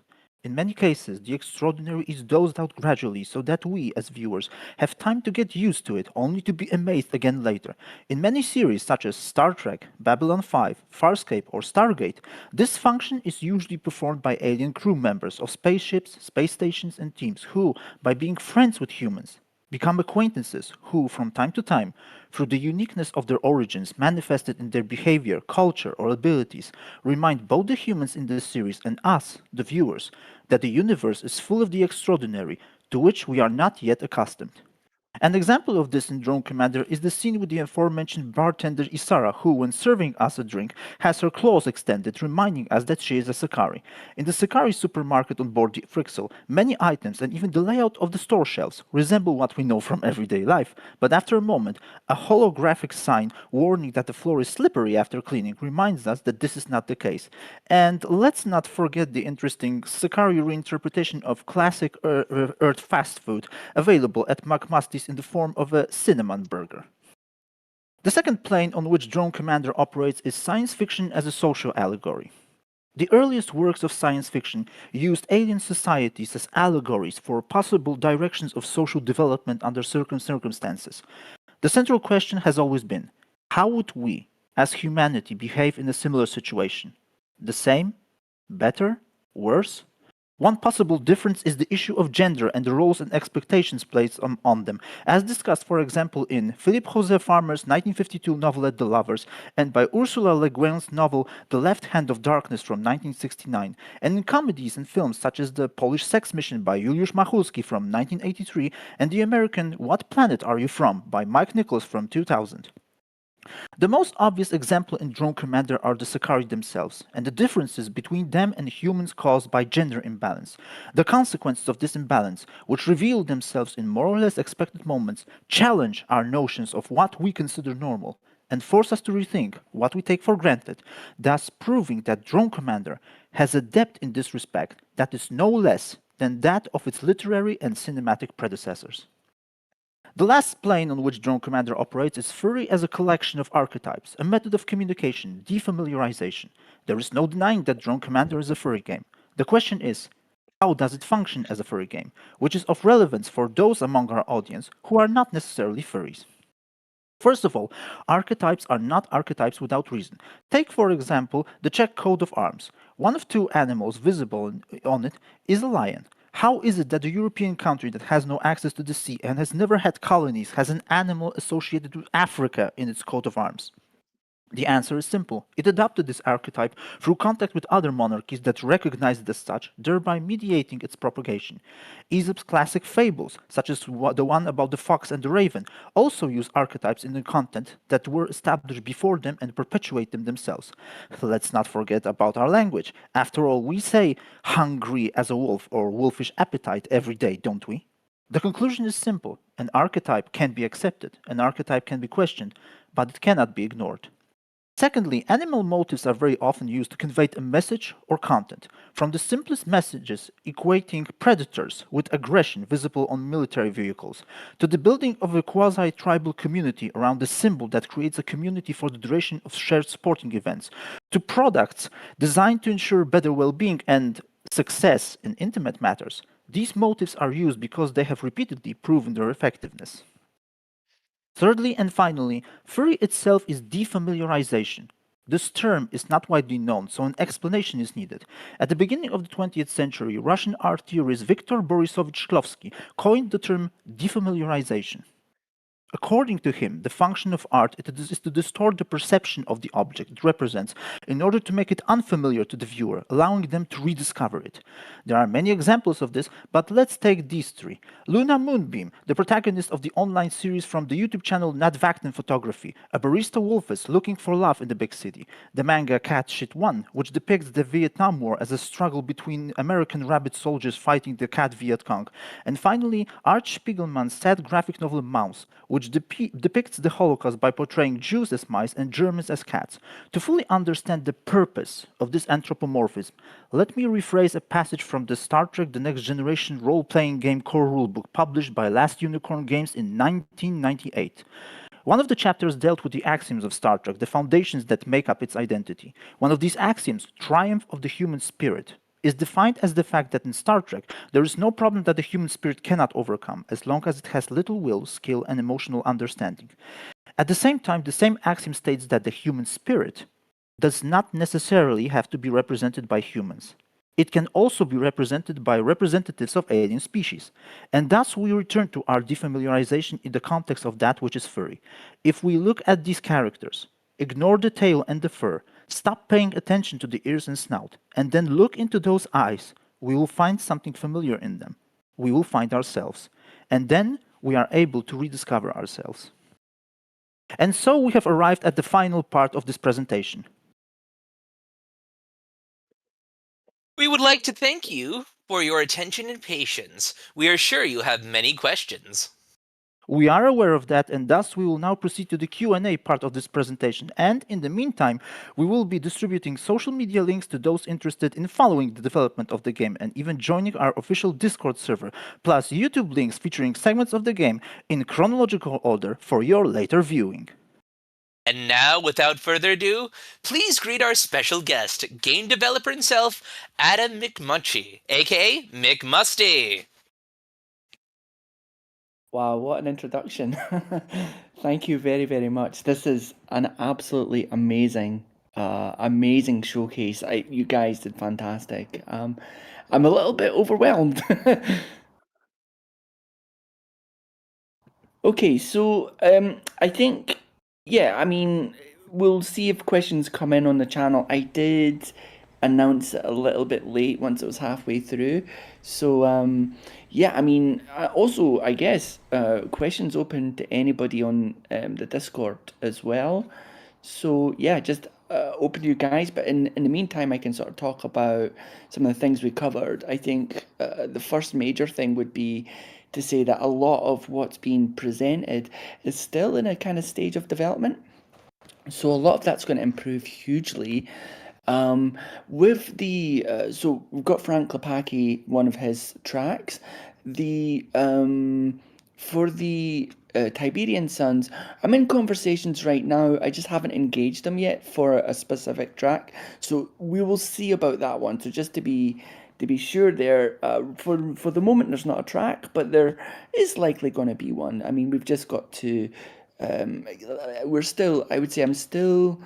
Kind of mid-flight with development. I mean, we're on track for an alpha, but sort of the music and the VA kind of comes towards the end as I get the game sort of more firmed up. Yeah, I again, to both Crappost and to Root, you guys did a fantastic job. I'm really just stoked with the amount of information that you guys managed to pull out. One of the things as well that you really made a good point on is things like the data log. So the data log is going to be really, really handy because there's so much lore in this game, and there'll be times where you might need to make a decision, and it's kind of really, I guess, makes sense to consult the data log and get hints on how you might want to respond. Maybe, I guess, well, you know, I think a lot of people here are kind of just enjoying the show, so we might not get many questions, and that's totally fine. Again, I did kind of announce this a bit later than normal, but maybe just put the floor to Root and Crappost. Is there anything that you guys would like to say? I would like to say that it's fantastic being able to promote this game in this way. I hope I did a good job. It seems that it's met your approval, and It sure has. that's fantastic. If you don't mind me asking, I do have some questions of my own. Hear them. Go for it. Okay, so in terms of like the more bizarre menu items, like the cinnamon burger, will we Right. get like an official like recipe published so we can make it ourselves? Yes, I actually do have a recipe for it. So, I mean, I wasn't actually planning to publish it, but since you asked, why not? The whole cinnamon burger idea was just something I kind of, you know, like I've traveled the world a lot, and I've been to various different countries. And one of the kind of funny things I've encountered is sometimes I'm in different countries and they try to make like Western dishes, or I've been in countries abroad and they've tried to make like fish and chips, or like an English roast, right, or a Scottish dinner, and it's always turned out to be totally wacky because they use like their own ingredients and things. So it did make me think that's probably what would happen if aliens tried to make human food. Like they would kind of almost get it right, but yeah. That's generally so. I did have like a rough idea of what it might be, so it's maybe something I should put in a recipe, and then maybe, I don't know, do a giveaway to anybody who I actually need a cinnamon makes burger. one. Not gonna lie, I need one. I would love to try one myself. I can't wait to touch that orb. I'm not gonna lie. The orb, you have to ponder on that. Like a true wizard, a true master of the arcane. I would Anyone like to in ask a chat have any question. questions? We're reading chat right now for questions for the dev. It, Anyone do else? you know what this is always the case when these sort of things happen. It's funny. I should probably go and look at the questions that we've got. Like, there's hundreds of questions in the Discord that I never get round to. So, do you know what? I'm gonna go and look You know through them and see what? if there's any. Oh, If you we want to have do one another question right episode now. sometime where we just like do a whole bunch of Q&As and you don't have to worry about hosting it, we can do it right through here if you want to. Okay, sounds Awesome. good. You can also So be so like kind of blindsided by the questions, so you don't have to get to think about them ahead of time. yeah. I I would mean, like let's to. read this one. Give us a rough estimate for the demo alpha release. Thanks. But we'll go for this Shad we've got first. If possible, how different would New Game Plus be if people were to rerun? I believe you mentioned a little before. Yeah, it's gonna be okay. So do you know, it will be different, and yeah, the idea with New Game Plus, what I'll do is when I release the game, I'll do any updates to the game, any add-ons will all be free, so there'll no be like, you won't need to pay for DLC. But once I release the game, while you guys are playing it, I'll probably polish off more New Game Plus content. I can't. This is really hard to tell you about giving spoilers because there's some spoilers that would blow your mind. It would even blow Crappost and Root's mind because you guys don't know. Oh But let's my. just say, like, yeah, there's some really, really big things that you get towards the end. Well, no, even some of them, like, towards the end of the first 20 hours. And those, I say, items, or those things that you've learnt can drastically impact the New Game Plus. And there's some parts in the New Game Plus where you have a kind of familiarity. Of course, Amu is going to know something's not right, you know? She's going to sense that, almost like that this is a playthrough again. So yeah, that's kind of like the idea with New Game Plus. So it will be, I wouldn't say it's like a brand new game, but certainly it's going to be worth playing again. And also, because of the pride dynamics, you probably have a lot of FOMO. You'd want to go back and maybe, for example, revisit your time. What happened if you did go and get captured by the Black Fleet longer? Or maybe what happened if you decided not to go with the Black Fleet? Things like that. You'll certainly get to redo New Game Plus. For the PVT, for the demo and alpha release, I appreciate that. What the situation with that right now is the aim was for the end of February. It's going to be moved back probably about a month, maybe two. But I was calling that out quite frequently. You know, it's always going to be aspirational. I am a single developer, after all. But whilst we're here, I just want to mention, there's about 15 to 20 artists. And that's because we've got maybe 10 pixel artists. And that's because there's at least 3 pixel artists for the terrain, because terrain is very hard. It takes them months to do. Really, it can do. It can take them a long time. I think you guys just saw the sniper, and that took one of my artists. I think it was 2 months, but that's actually longer than normal. So the pixel art has to be done by many artists. but then we also have like 4 or 5 main artists. And then we have two main artists, one main background artist, and then two storyboarding artists. So there's a lot of artists, a lot of voice actors. For the moment, there's 4 musicians, I believe. So there's Evgeny, Frank Klepacki. He's just done one track, but he's basically said, I'll do as many as I want, but I need to, again, it's not just asking people for music. You have to design. I have to design how the music will be. I've also got Peter and JC Music. So at the moment, there's 4 main musicians, and likely we'll be in talks with the Tiberian Sun. So they're totally up for it. Again, I just need to design the music. So because most games normally just have one musician, but because we've got 3 different game modes, you do need to have a spread, and then I need to connect them together.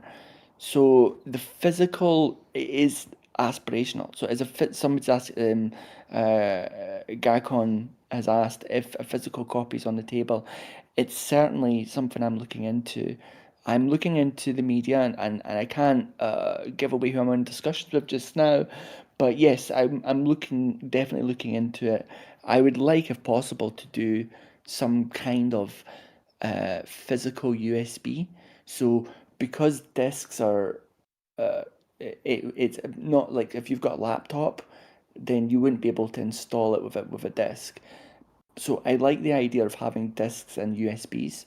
So USBs for people who just have laptops, and discs for people who still, have a drive.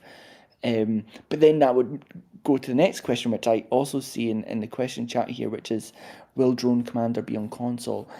The answer to that is most likely, but it really depends on a few factors, which is how well the game does. So if the game, my target is 1,000 sales, I have about 25,000 followers. If I kind of go across YouTube and Patreon and the Discord and the Reddit and everything, and Itch as well.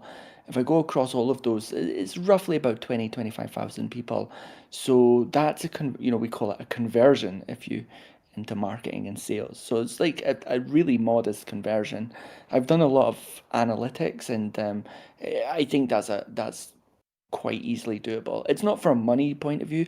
I don't expect to. I'm not. I know a lot of developers are in this for a business.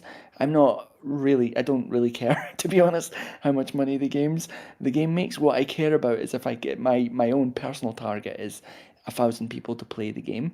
Now, a lot of people suggested that they think it would be much higher than that, and the analytics that I've got are saying it's like could be 10 times more, which is, yeah, it's totally possible. So if we hit if I hit about anywhere above 1,000, and again I think that's almost 99% sure, then it means that these 2 years of development was worth it. So that would then mean that I would set aside time and port it to console. It's not like the difficulty in porting to console is 2 things. It's mostly to do with screen resolution and control. Everything else is kind of out the box. I mean, modern day consoles behave just similar to PCs or Macs or Linux. They have operating systems, and they're not like consoles like a Genesis or a PlayStation 1. So that it's a lot easier to port to them. And so I would say like physical copies definitely aspirational, and then going on to console. Going on to console, I think that would if I hit my targets, and I always set myself a low target, then yes, I would aim for PS4, PS5. Those would be the first 2 ones I would go for, and then after that, it would really depend.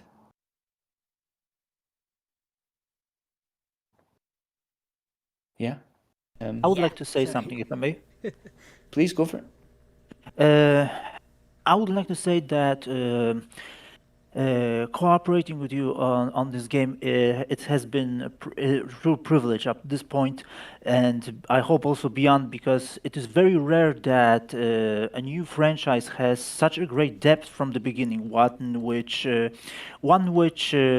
makes people want to explore, want to know more, want to ask questions. So my question is. Uh, Taking into account that Drone Commander will be a success, and thus there will be room for more stories to tell, perhaps even in other media. Do you have any plans for merchandise that could be part of this franchise? Definitely, and it's funny you say that. So there's a lot, merchandise is really on the agenda. I've got so many people asking for different merchandise, and again, I'm not trying to be humble when I say 1,000. It's just it's more that, like, if I hit 1,000, then I know personally, okay, thumbs up. That's mission success for me. Um, and so at that point, I have a series of plans, merchandise, console. Um, I have all of these, I guess, extra ideas, DLC that I want to roll out. Now, for merchandise, for sure, Maclack pushed for for cups. He actually created some Drone Commander mugs, so there'll be Drone Commander mugs for sure. Calendars. There'll even be. I was looking into plushies, so like Drone Commander plushies. Yeah, a Morgan plushie, Tabby plushie. I actually have a guy who's created a couple already. Figures again, because doing this requires us. So there's some DIY, do it yourself. T-shirts and things. You just pay a company and they do global distribution. But then others, which are a bit more specific, I would need to get distributors. So fortunately, because I've been around the block a bit, I know how to do these things. It's just nothing I need to worry about right now. It's not like there's a scarce commodity on plushie production. There may also be some, shall we say, special tailored merchandise that I'm looking into as well. So that's certainly for sure. How much will it cost? Not sure yet. Watch this space, but near the time I'll let you guys know for sure. Yes, you'll be able to map 100%. You'll be able to map a USB controller to the game. Maybe not instantly on release. It just really depends. I think most likely it will be, because when I'm going through that, at that point it won't be beta, it'll be like gamma testing, and at gamma testing you guys will all be pushing me for it, so I'll make it happen. It's not that hard, to be honest. It's probably just, see, all of this thing like porting and making like USB compatible and stuff. It's just basically rearranging my sock drawers of things that I've got there already. The main focus is really just knocking out and getting to the finish line, polishing, and then things like porting to different consoles. I'm making joypad compatible. I'm trying to think of the other things. Kind of like small cool features. Like, for example, if you load up Drone Commander and it's on your birthday, I plan to do a little special surprise. And then if it's a Drone Commander on like Valentine's Day, you'll have a special like Valentine's overlay. A bit like what Minecraft I believe they do that.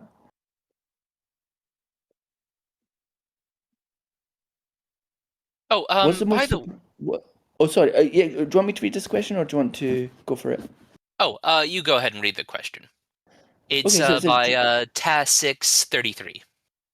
oh, is there another one there? Okay, I was looking at, maybe I missed. Let me try to find the TAS 633 one. Could you read it out to me? Yes, sir. What is something neat in your game that is important but nobody really notices? Something neat in the game that's important that no one really notices. Wow, now that is a tough one. Let me think. Man, do you know, I've said this a few times. There's been a few things that I'm like, I'm really proud of this, but nobody's noticed. But now I'm on the spot, I can't think. So I do like the cards, right? So like the collecting the cards, I think that's going to be awesome, because there's a chance for you to see all of the art. Let me think what else is really neat. There's something really silly. It doesn't look so great at the moment, but it's actually extremely how's to say, very, very, very advanced physics, but elegantly coded, which is in the shooter games. I think Root touched on it, which is when you start like battling in all of these top-down shooter games, there's kind of two modes. There's one which is like the very first GTA, or I think a new one, aka Axolotl or something.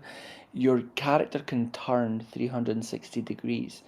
And that's because they don't really care about sprite drawing, right? It's just a single sprite and it just turns around. And there you can aim in any direction.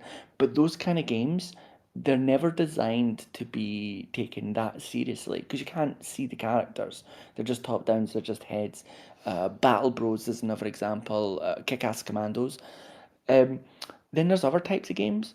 I think there's Halo's done a few top-down games, not Halo Wars, but kind of like spin-offs, and they put a lot of effort in. It's really, really hard if it's pixel art. Halo wasn't. It's extremely hard to do top-down pixel art and have accurate aiming unless it's 360.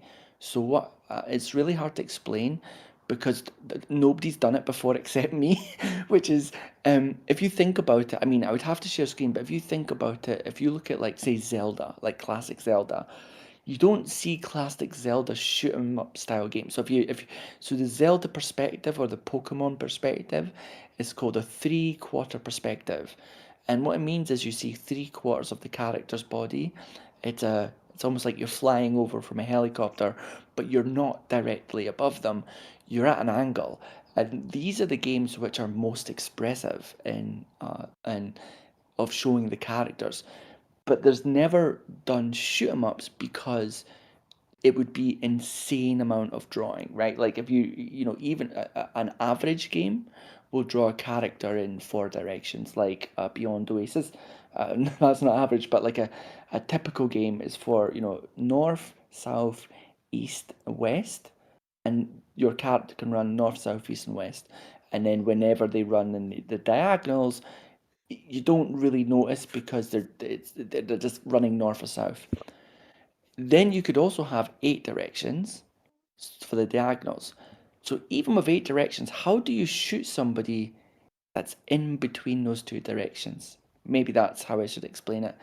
If you can only draw the character in 8 directions, you know, north, northeast, east, southeast, south, how can you shoot somebody that's in between those two? Well, most games, they kind of cheat. They'll either use like an aimbot, so the bullets will get kind of just nudged along the way. Or, like in Xenocrisis, you just accept that you can't hit them, so you have to move your character. So what, I know it's a big thing, so the neat thing, apologies it took me a while to get to this, so the neat thing that I've done is a thing called interpolation. I used an engine that I've built plus the drawing of the characters to kind of render the character in between those frames and also slightly rotate the image so that in those smaller angles, those 15% angles, the character will and can hit the enemy. So why is this neat? Because as far as I know, it's the only game that's a top-down shooter where you can see your characters. There's detail, but you can also hit the enemy, and you can shoot in any direction. Sorry, that's a long-winded answer, but yeah, that's the answer.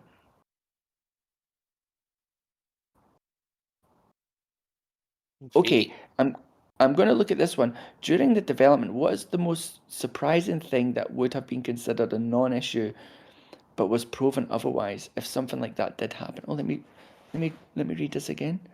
During the development, what is the most surprising thing that would have been considered a non-issue? Oh, okay. So I guess maybe that's like kind of what turned out to be quite hard. That's a good question. I think the enemy behavior in RPG has turned out to be extremely more nuanced and complex than I could imagine. So the RTS enemy behaviors actually turned out to be a lot more simpler. The reason the enemy behavior turned out to be hard and I didn't realize is because they have so many different animations. They've got running, throwing grenade, rolling, walking, being hurt, and then they've got being hurt whilst they're walking. And so getting the engine to manage all of those animations for all of the actions was turned out to be a lot harder than I planned. I realize I'm talking a lot, so maybe Crappost, you wanted to say something? Oh, yes, I'm brimming with questions and Go recommendations. for it. But also, if I'm not mistaken, in terms of like the more abstruse lore that longtime fans would know, there are Honahari temples on Earth. I'm not mistaken. Well, that's a tricky one. So there will be the it's kind of weird like how to explain this, but yes, there is. But they only get exposed once the drone fleet arrives. So the Honahari are considered like super top tier, tier 3, and they have these temples and these artifacts all over the galaxy, and they are kind of inaccessible to humans, not even visible. But once the drone fleet arrived and then all of the action with Straker, you actually visit some of them quite early on. And the Honahari temples, you'll actually go in them during the RPG battles to get access to certain buffs or unlock certain areas and even get summons. You'll be able to get, for example, Yaveri's Howl to the Moon. And so it's an amazing scene where Yaveri, it's kind of like the Honahari take on like the wolf persona, and there's kind of like lances of like what we call ethereal heavenly energy that will rain down on the enemy. So yeah, Howl to the Moon is one example of a summon that you can unlock from the Honahari temple. All right, so I think two culturally significant places to have Honatari temples on Earth would be Rome and somewhere in Central Asia because of Yes. mythologies of the Yeah, respective cultures have with wolves and whatnot. exactly. And I was also thinking of like, not now, but like they kind of there's some Mayan, when I designed the Honahari, there was certainly some Mayan influence there. Um, oh, there's a question here. I know Amma would comment on New Game Plus, but what if you pay on multiple files if that's possible? That's something I could look into because I know that some games they kind of go through your save files and comment on that. If somebody reminds me, I'll put then it's easy for me to code up and to do. So yeah, for sure. It's not hard at all. Just I need to remember to not forget. Oh, by the way, I know I've harped on this a few times, so forgive me for bringing this up. But something I would really love to see in the game is a snoot booping feature. Yes, what I'm gonna do is when I release the alpha, I've got a whole Drone Commander website, and on that it's going to have to those of you that'll have access to the alpha, and it'll eventually expand to everyone on the Patreon. Is you'll be able to submit like bug tickets, and I'll kind of prioritize that. But then I'm also going to create a feature list that I need to remind myself. But there'll be a feature request table, and you could put your feature request, and people can like them, and then the ones that get ranked the highest, then I can go and work on them. But the snoot booping, I think that's going to be a really big one. So yeah, I just need to make sure I don't forget. Thank you, sir. I have a Also, question regarding the RTS mode, Go for it. if I may. Okay, so the question is, some of our viewers may not be aware of that, but you have recently introduced the so-called mothership into the RTS mode, and Yes. we would like to ask the question about whether, well, in terms of percentage of the game or progress of the plot, when would that be introduced? And the thing is, would it be always after that point of introduction of the mothership? Will the RTS missions will be always with the mothership, or will be some of the missions without the mothership? I think There'll definitely be missions with and without them, and because the mothership's a bit of a late addition, I think I'm going to retrospectively add it into quite early on in the game. But when you're doing the drone training with Kira, probably maybe not do it, but I might do it later on once you're doing the you've got the optional drone training, so you can go to the Deradana, you can log in to the terminal and just begin training whenever you want. So there'll be lots of training missions. At the moment I've got 20. So there's 20 different missions. They're like full skirmish battles. And for each one that you do, you'll unlock a bunch of goodies. And I'm going to add in the motherships into some of those 20 missions. And yes, and so not all missions will have motherships. Sometimes you'll be like you saw with the Morrigan one, where you kind of having to get in under the cover of stealth, and in that case, that's ideal for the MRH, which is a smaller mobile replication hub, which allows you to build a base rapidly. But I do feel like the motherships would make a better staple for the bigger, more grandiose battles. So I still want to keep them, keep everything, and there'll certainly be variation. Definitely be variation. Hope that helps. Oh, thank you. By the way, I have also a follow-up question, but regarding another mode, namely visual novel mode, because some of the Sure. screenshots that we presented featured a clock in the upper right corner, and Yes. we would. Yes, we would like to. We would like. I'm sure many people watching this stream would like live stream would like to ask, how will it be? How will passage of time be determined? And in terms of how will it be determined how long a conversation takes with the character, and what will be the cutoff date for a date, and what will influence it? For example, at what hour Straker will feel that he's simply like too tired to continue, will have to go to sleep. Okay, so we talk. Okay, so sorry, I was thinking there for a minute in the RTS. There's a right. I see. I see. So we're talking about normal day-to-day things. Yes, well, Yeah. normal day without any interruptions, such as like that. A day which begins with Straker in his own quarters and ends in his own quarters without any interruptions, like being abducted or something like that. A typical day. Yeah, I think so. The clock. So at first I thought you meant the timer, because there's timers in the RTS. Sometimes some battles are timed, but when you're in the normal game, in the top right, what that's going to be eventually is a calendar, and the calendar is going to be the Sakari date. So I will allow you to click on it, and it will translate. So if you click on it, it'll turn into the human date, but it'll be default Sakari date, and a Sakari day is very similar to a human day, so that's a good thing.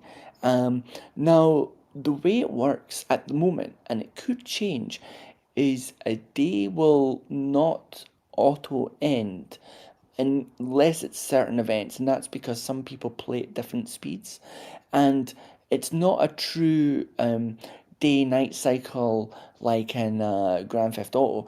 I could certainly implement that, and it's something I could go back and look into. It's not hard, but the reason I decided not to do it is because some people like to play through visual novels.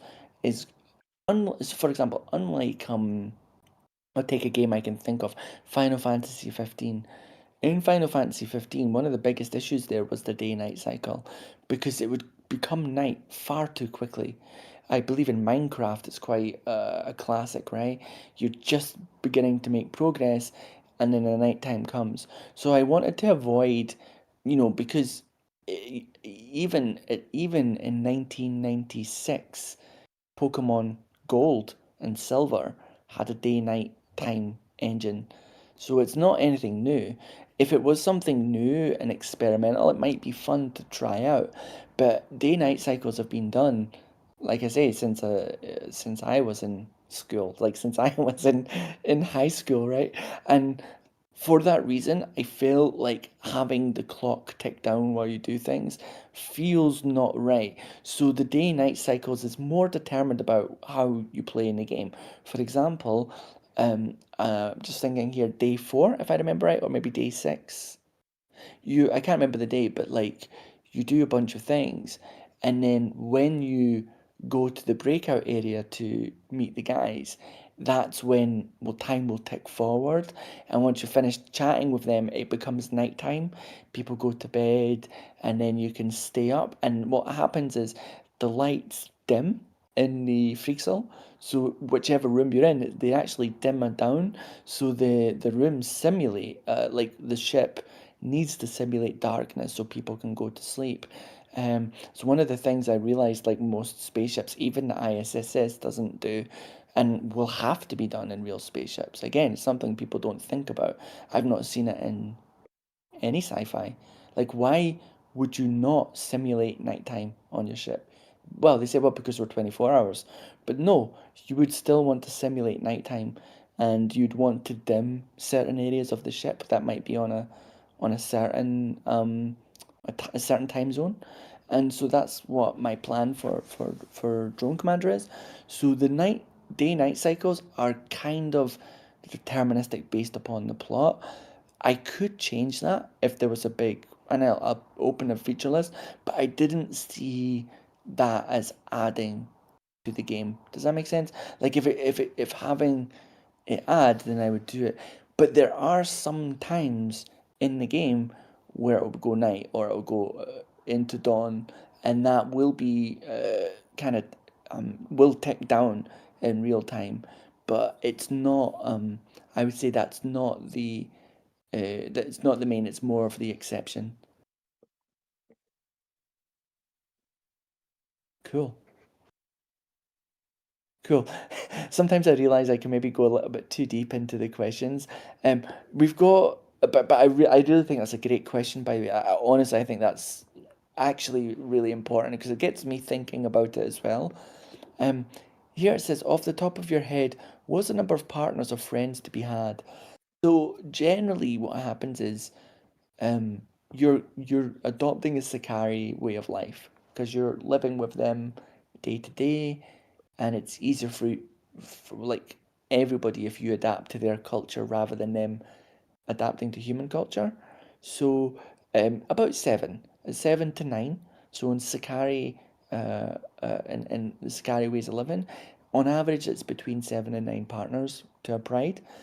Obviously, you'll meet the Vionites, who are different, and the Deratonians and the Murloxians, and they'll have different ways of most of them are monogamous, but the Sakari are the people you're going to be spending most of the time with, and you kind of adopt their way of life because you spend so much time with them, and so it's about 7 to 8. Sorry, 7 to 9. But you can also have friends. You can have lots of friends, but there's also I do want to work harder on friendship mechanics towards the end. But for now, you can certainly develop good bonds and friendships.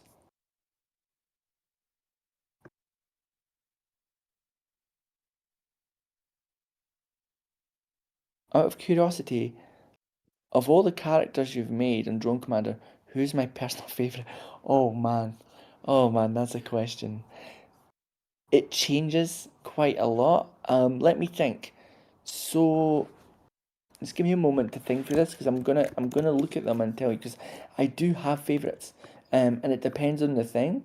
So if I give me a moment. So I think for sure, you can't beat Fel as the ultimate top favourite, right? She's just so great. But I have phases. Like for example, right now I'm going through a little bit of a Calyx phase. So and that's because I'm writing her, and her arc is so deep, and I really like, I'm find myself sympathizing heavily with Calyx and her story. So, um, but she would be my favorite in terms of progression. But then again, I have different favorites for different things. So in terms of depth of character, it's going to be Morrigan, or Fel. But Morrigan has a lot of secrets. Fel is the global the global favorite. I think she's a global favorite for everyone. Um, I've recently found myself finding a lot more in common with Floramel. I feel like Floramel, once you guys see what I'm going to share with her, she might end up becoming a fan favorite. Floramel's, you'll be very, very, very surprised um, with the amount of detail that's going to come out of Floramel. Um, yeah, I think that's kind of like these are the characters that go through my mind. I know that for example the fans seem to really love Yaveri, Gia. So Gia's got this kind He's my of favorite. yeah. I think people love Gia because she's almost like a gentle giant, but she's got nuance, complexity, and obviously she's smoking. Um, You have a fan over here. Yeah, oh, we've got a Yaveri fan. There you go. So I do think Yaveri's. I would say Yaveri's probably to date the best written character. So, Cat is going to come very very close. So I mean, Cat again is written by. So well, Cat's the there's only one other. So I write everything, I direct everything, even the music. I tailor all the music before giving to the musicians. So now of the music, about 50% of the music I'm making first or writing first and giving to the musicians. Maybe more than that. Voice acting, I'm guiding the artists. Everything I'm kind of doing. However, there is one exception, which is I've brought on a guest writer to write Cat, and this writer she's written some pretty big books. She's one of the best writers I know, and so I'm really really proud to have her on board. And you know, I'm contractually obliged to tell you that she's smoking, in her own words. So and she's very, I would say like she's very, um, her writing is very rebellious, right? So she's very uh she's off the curve, shall we say, which makes her perfect for drone commander. And so yeah, it's kind of awesome, right, to have somebody who's like tall, hot, and a good writer to be writing a tall, hot character. So she, it was kind of funny some of like the conversations we had. Like I was like, Straker's a shorter guy, and she's like, oh fuck's sake. She's like, why can't he be, what's it, was the dude that Tom Cruise played and then got played by a taller guy. So we chat through him, and then she's like, okay, yeah, I could totally make this work. And then it's funny because initially she was kind of like, but she got so deep into Straker and into Cat and into all the background and then into the lore. And the thing is she would be the most critical of all of this, right? Because she's actually critiqued some of my writing, quite a lot of my writing, and I've critiqued hers, and she's been brutal. She's been like, I've when people have given me like 10 out of 10, 9 out of 10, she's been like 5 out of 10, right? And she's like, here's the, yeah, she's really good because she's a really good writer. But the thing is, I think she's kind of, yeah, Jack Reacher. She's kind of come to finally, reluctantly accept that we're almost. I think we're very similar writers. We just have different tastes. So when we were talking through this, it turned out like we have exactly identical thinking on a lot of this, just being different genders, right? And she added so much depth to Cat, and also by um, like just pure design and beauty, she started building up Neff and adding new characters. So it's turned out to be an absolute win to have her on board.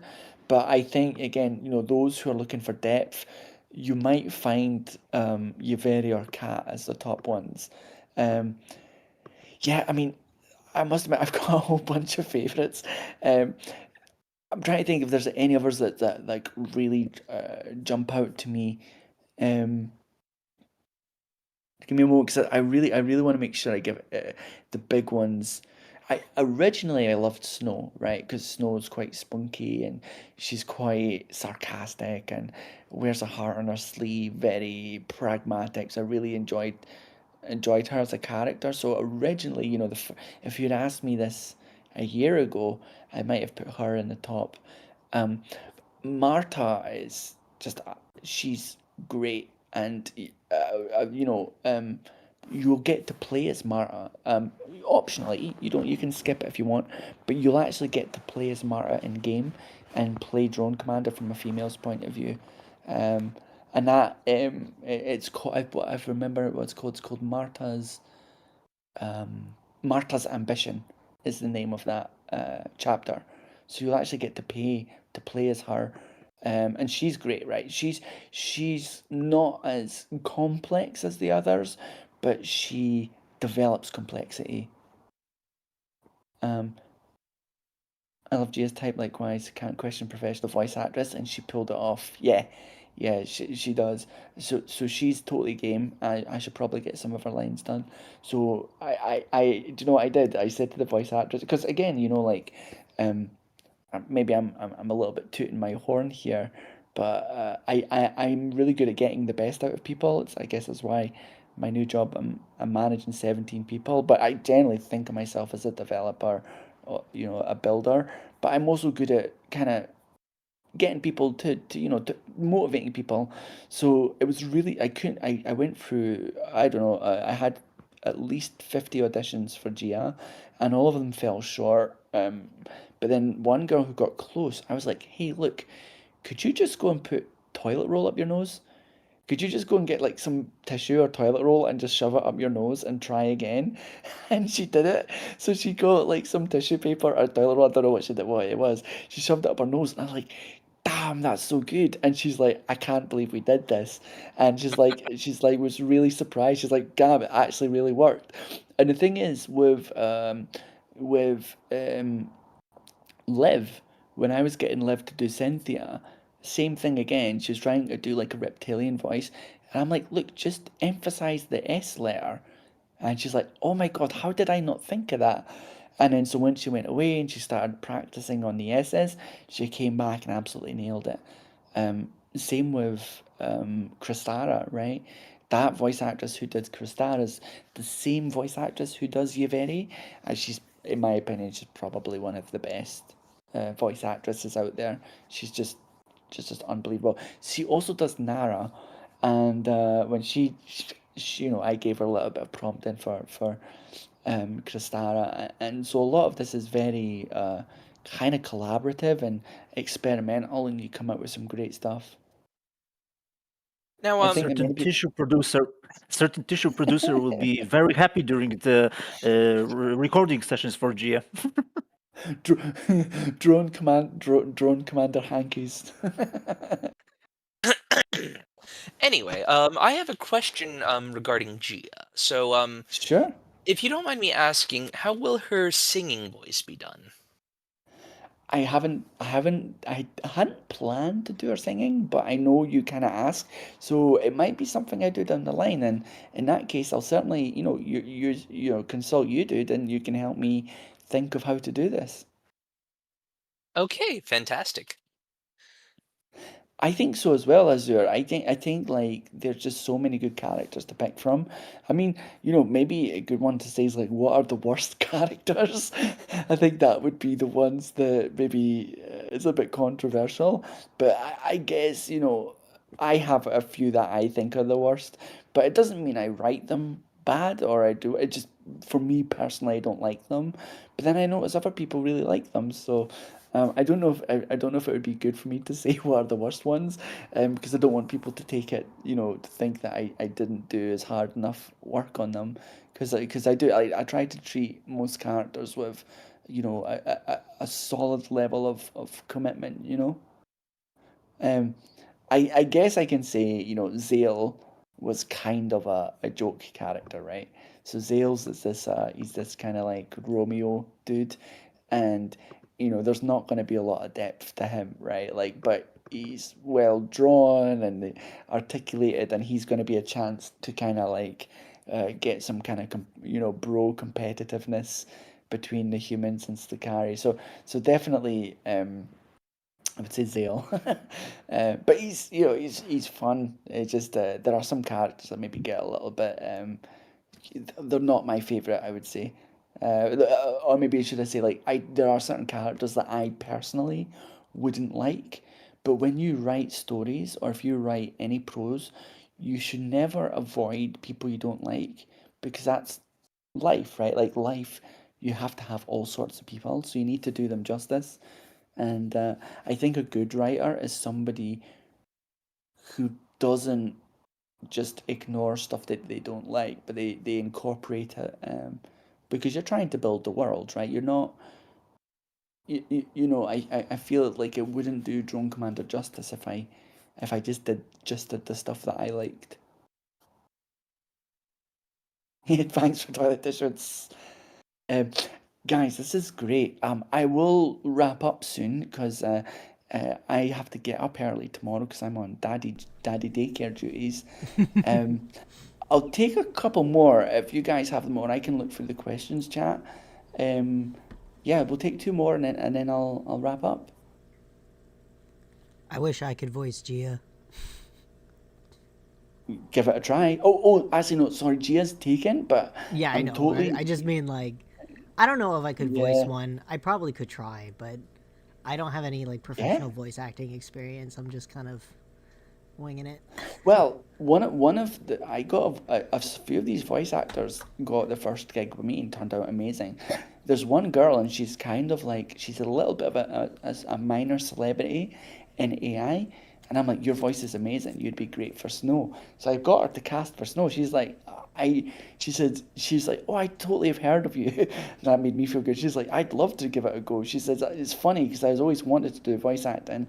So she did it on her phone and it turned out great. So yeah, I mean, I've got to talk with her more about it, but like if you've ever watched the Rocky film, he was like a bum and then he was given a chance and then he turned out to be the top guy. So there's always there's always stories of people who you wouldn't think to be amazing, but they're just absolute raw talent. So when I look for artists, musicians, or voice actors, and lore master, like we've got Root, I'm always I always look at the person and see what they can bring, because I don't really care what qualifications somebody's got. Like if they've got a degree in something, it's like what they can do.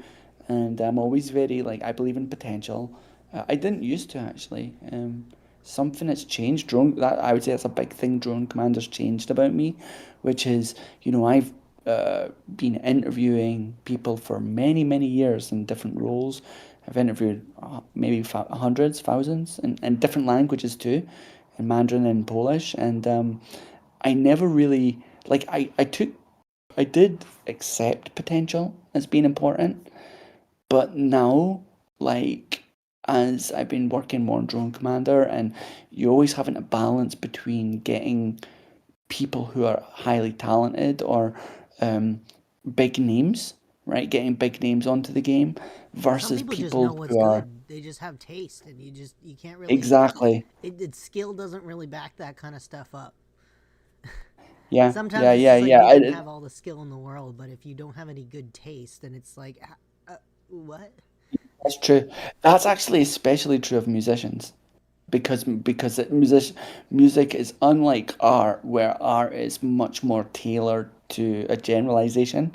Like, most people agree on what's pretty and what's not pretty. Like, there's a general consensus. I know we all have our own types or whatever, but in music it's so much more subjective. And so you can have somebody who's an absolute master of the art but no taste. That's actually really true. But in terms of potential, again, like, I would interview lots of people and be like, well, they've got potential, but I don't have time, kind of thing. I don't have time to train them up. But sometimes you can see people with so much, like in Drone Commander, there's people with just so much raw potential, and you give them a bone, and they've got the drive, and then they make the time up, right? And then turns out to be a huge win, because not only did you get somebody, I'm going to use a really brutal term, I don't mean this, but so you can understand from, I don't know, like a football manager or a managing point of view, like, get somebody in quotes on the cheap, but the real win is you've moved them into a new career, right? Like you've given them a pathway. And then for me, obviously, I've got somebody who's amazingly talented and then also loyal, right? Like you've brought somebody in, you gave them a chance, and then you've helped them out, and then they help you out. And this is actually the case of some of the artists and musicians and voice actors. I brought in some very young people, but I've also brought in some very old people. And it's worked out really well. But again, I would say that's the biggest learning of Drone Commander is like kind of at least working with hundreds of different people, because remember, it's not just the people that work on the game. I've had to work with some people and then maybe didn't make it through, talk to lots of people. I have, whenever there's a role, for example, Morgan, I think I got over 300 different applicants for Morgan, and I can imagine Fell will hit 1,000 I'm ready. I'm not advertising for Fell. It's all AI voice at the moment. Like I say, there'll be no AI. There'll be zero AI in the voice and zero AI in the art. I want to make that really clear. So again, no AI voicing and no AI art by time of release. But for Fell, I'm waiting towards the end. So it's going to use AI for the stand-ins. And again, so that's how I develop, right? It's how any people these days develop. It's a good, faster mechanism.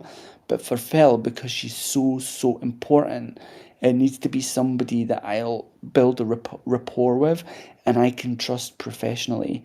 So, whoever's going to voice Fell will come towards the end and will be somebody that's developed trust and highly talented. Get me to do it. I'll do it. Okay. But it will. But yeah, I mean, like I tried to be open as well. Like I say, so there's lots of people to cast. So when roles open, I should probably towards after alpha, when I get close, say 4 months to release, I'm going to be starting doing very large, large hiring, and I might even start letting people know on Patreon, so that I'm open the floor. So yeah, for sure. Well, this has been an amazing episode. I think so. Probably our best episode so far. I concur. Agreed. If I gotta say, if you ever want to do like a Q&A or something, like as an episode or whatever like that, just get these guys to wrap up all the questions for you so you don't have to worry about the hosting. That's a great idea. Yeah, then we should do that. Maybe we should get and I can then advertise in advance so we can get a bigger audience. We'll aim to get I don't know, 200 people on the stream or something live. I'll make we can sure make it like an event, or we can have a Yeah. bunch of questions lined up, ready to go, and then take. Yeah, those no, I questions. think you're right. I think what we do is we get the guys to get a bunch of questions in advance, but then make sure that the event's well advertised. That was my fault. I kind of last minute let people know, but we bumped the numbers up because of it. So that's good. I can see probably once this finishes, you probably see you've got a running 150. I would say that have come and gone on this stream. So that's pretty good. Pretty good for this kind of breakdown and things, and it's also quite long as well. So I think it's turned out to be great. I just want to say a huge thank you to all three of you. You've really done the game massive justice. And don't forget, this stream will now be saved, so people can come back and see this anytime. And so the views on this will grow over time. And I would say in the future when people have questions, we can then timestamp them to Captain Root or Crappost's breakdown. So this is like a different way to share information with people. So I think this video, because what will happen is YouTube will cache this as a live stream, and you'll be able to access it at any time. So yeah, I think this will turn out. For the long term, this is going to be a really useful tool to us. Awesome. It was Thank you. fantastic hosting this with you, McMusty and Chia. I'm happy Likewise. to be here. I feel like I did not contribute much.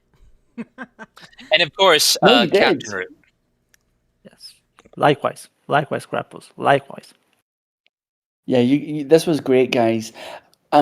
Yeah, just to say thank you all so much for tuning in and watching. I'm sure we'll do another one and we'll get questions lined up. And I'm going to shoot off now and just to say again a huge thank you to everyone for watching. Thank you very much, Root Crappost, for setting all of that up. It's amazing. We're definitely going to be referencing this moving forward. And Snaky, I really appreciate you for getting this all hosted for us and helping relay some of my boomer questions and things, trying to get it all set up. So this worked out fantastic. Here's to the next one, guys. Yep. In the words of Yakko Warner, good night, everybody. All right, thank you very much, everyone. Again, Good there's night. links in the description if you wanted to join the Discord or if you want to support Drone Commander on Patreon. Hopefully I'll have the chat replay on this too so people can see the questions. I'm hoping Amphitheater Theater will, in the future, host all kinds of indie game dev content and creators, so we're not limited to just Drone Commander or games in general. I'm hoping to have all kinds of creative content hosted here, but I'm really happy that you gave me the opportunity to be able to piggyback off your audience. Anyway, have a good one. I hope everyone has a good night. I was on mute. My pleasure. Look, sharing's caring, and yeah, by all means, it was a great chance to share and expand things out. So here's to the next one, guys. Yep. Yes, it was an honor to converse with you again, McMusty. Good night. All right. Good night, It's everyone. always an honor. Good night, everyone. Good night. Bye.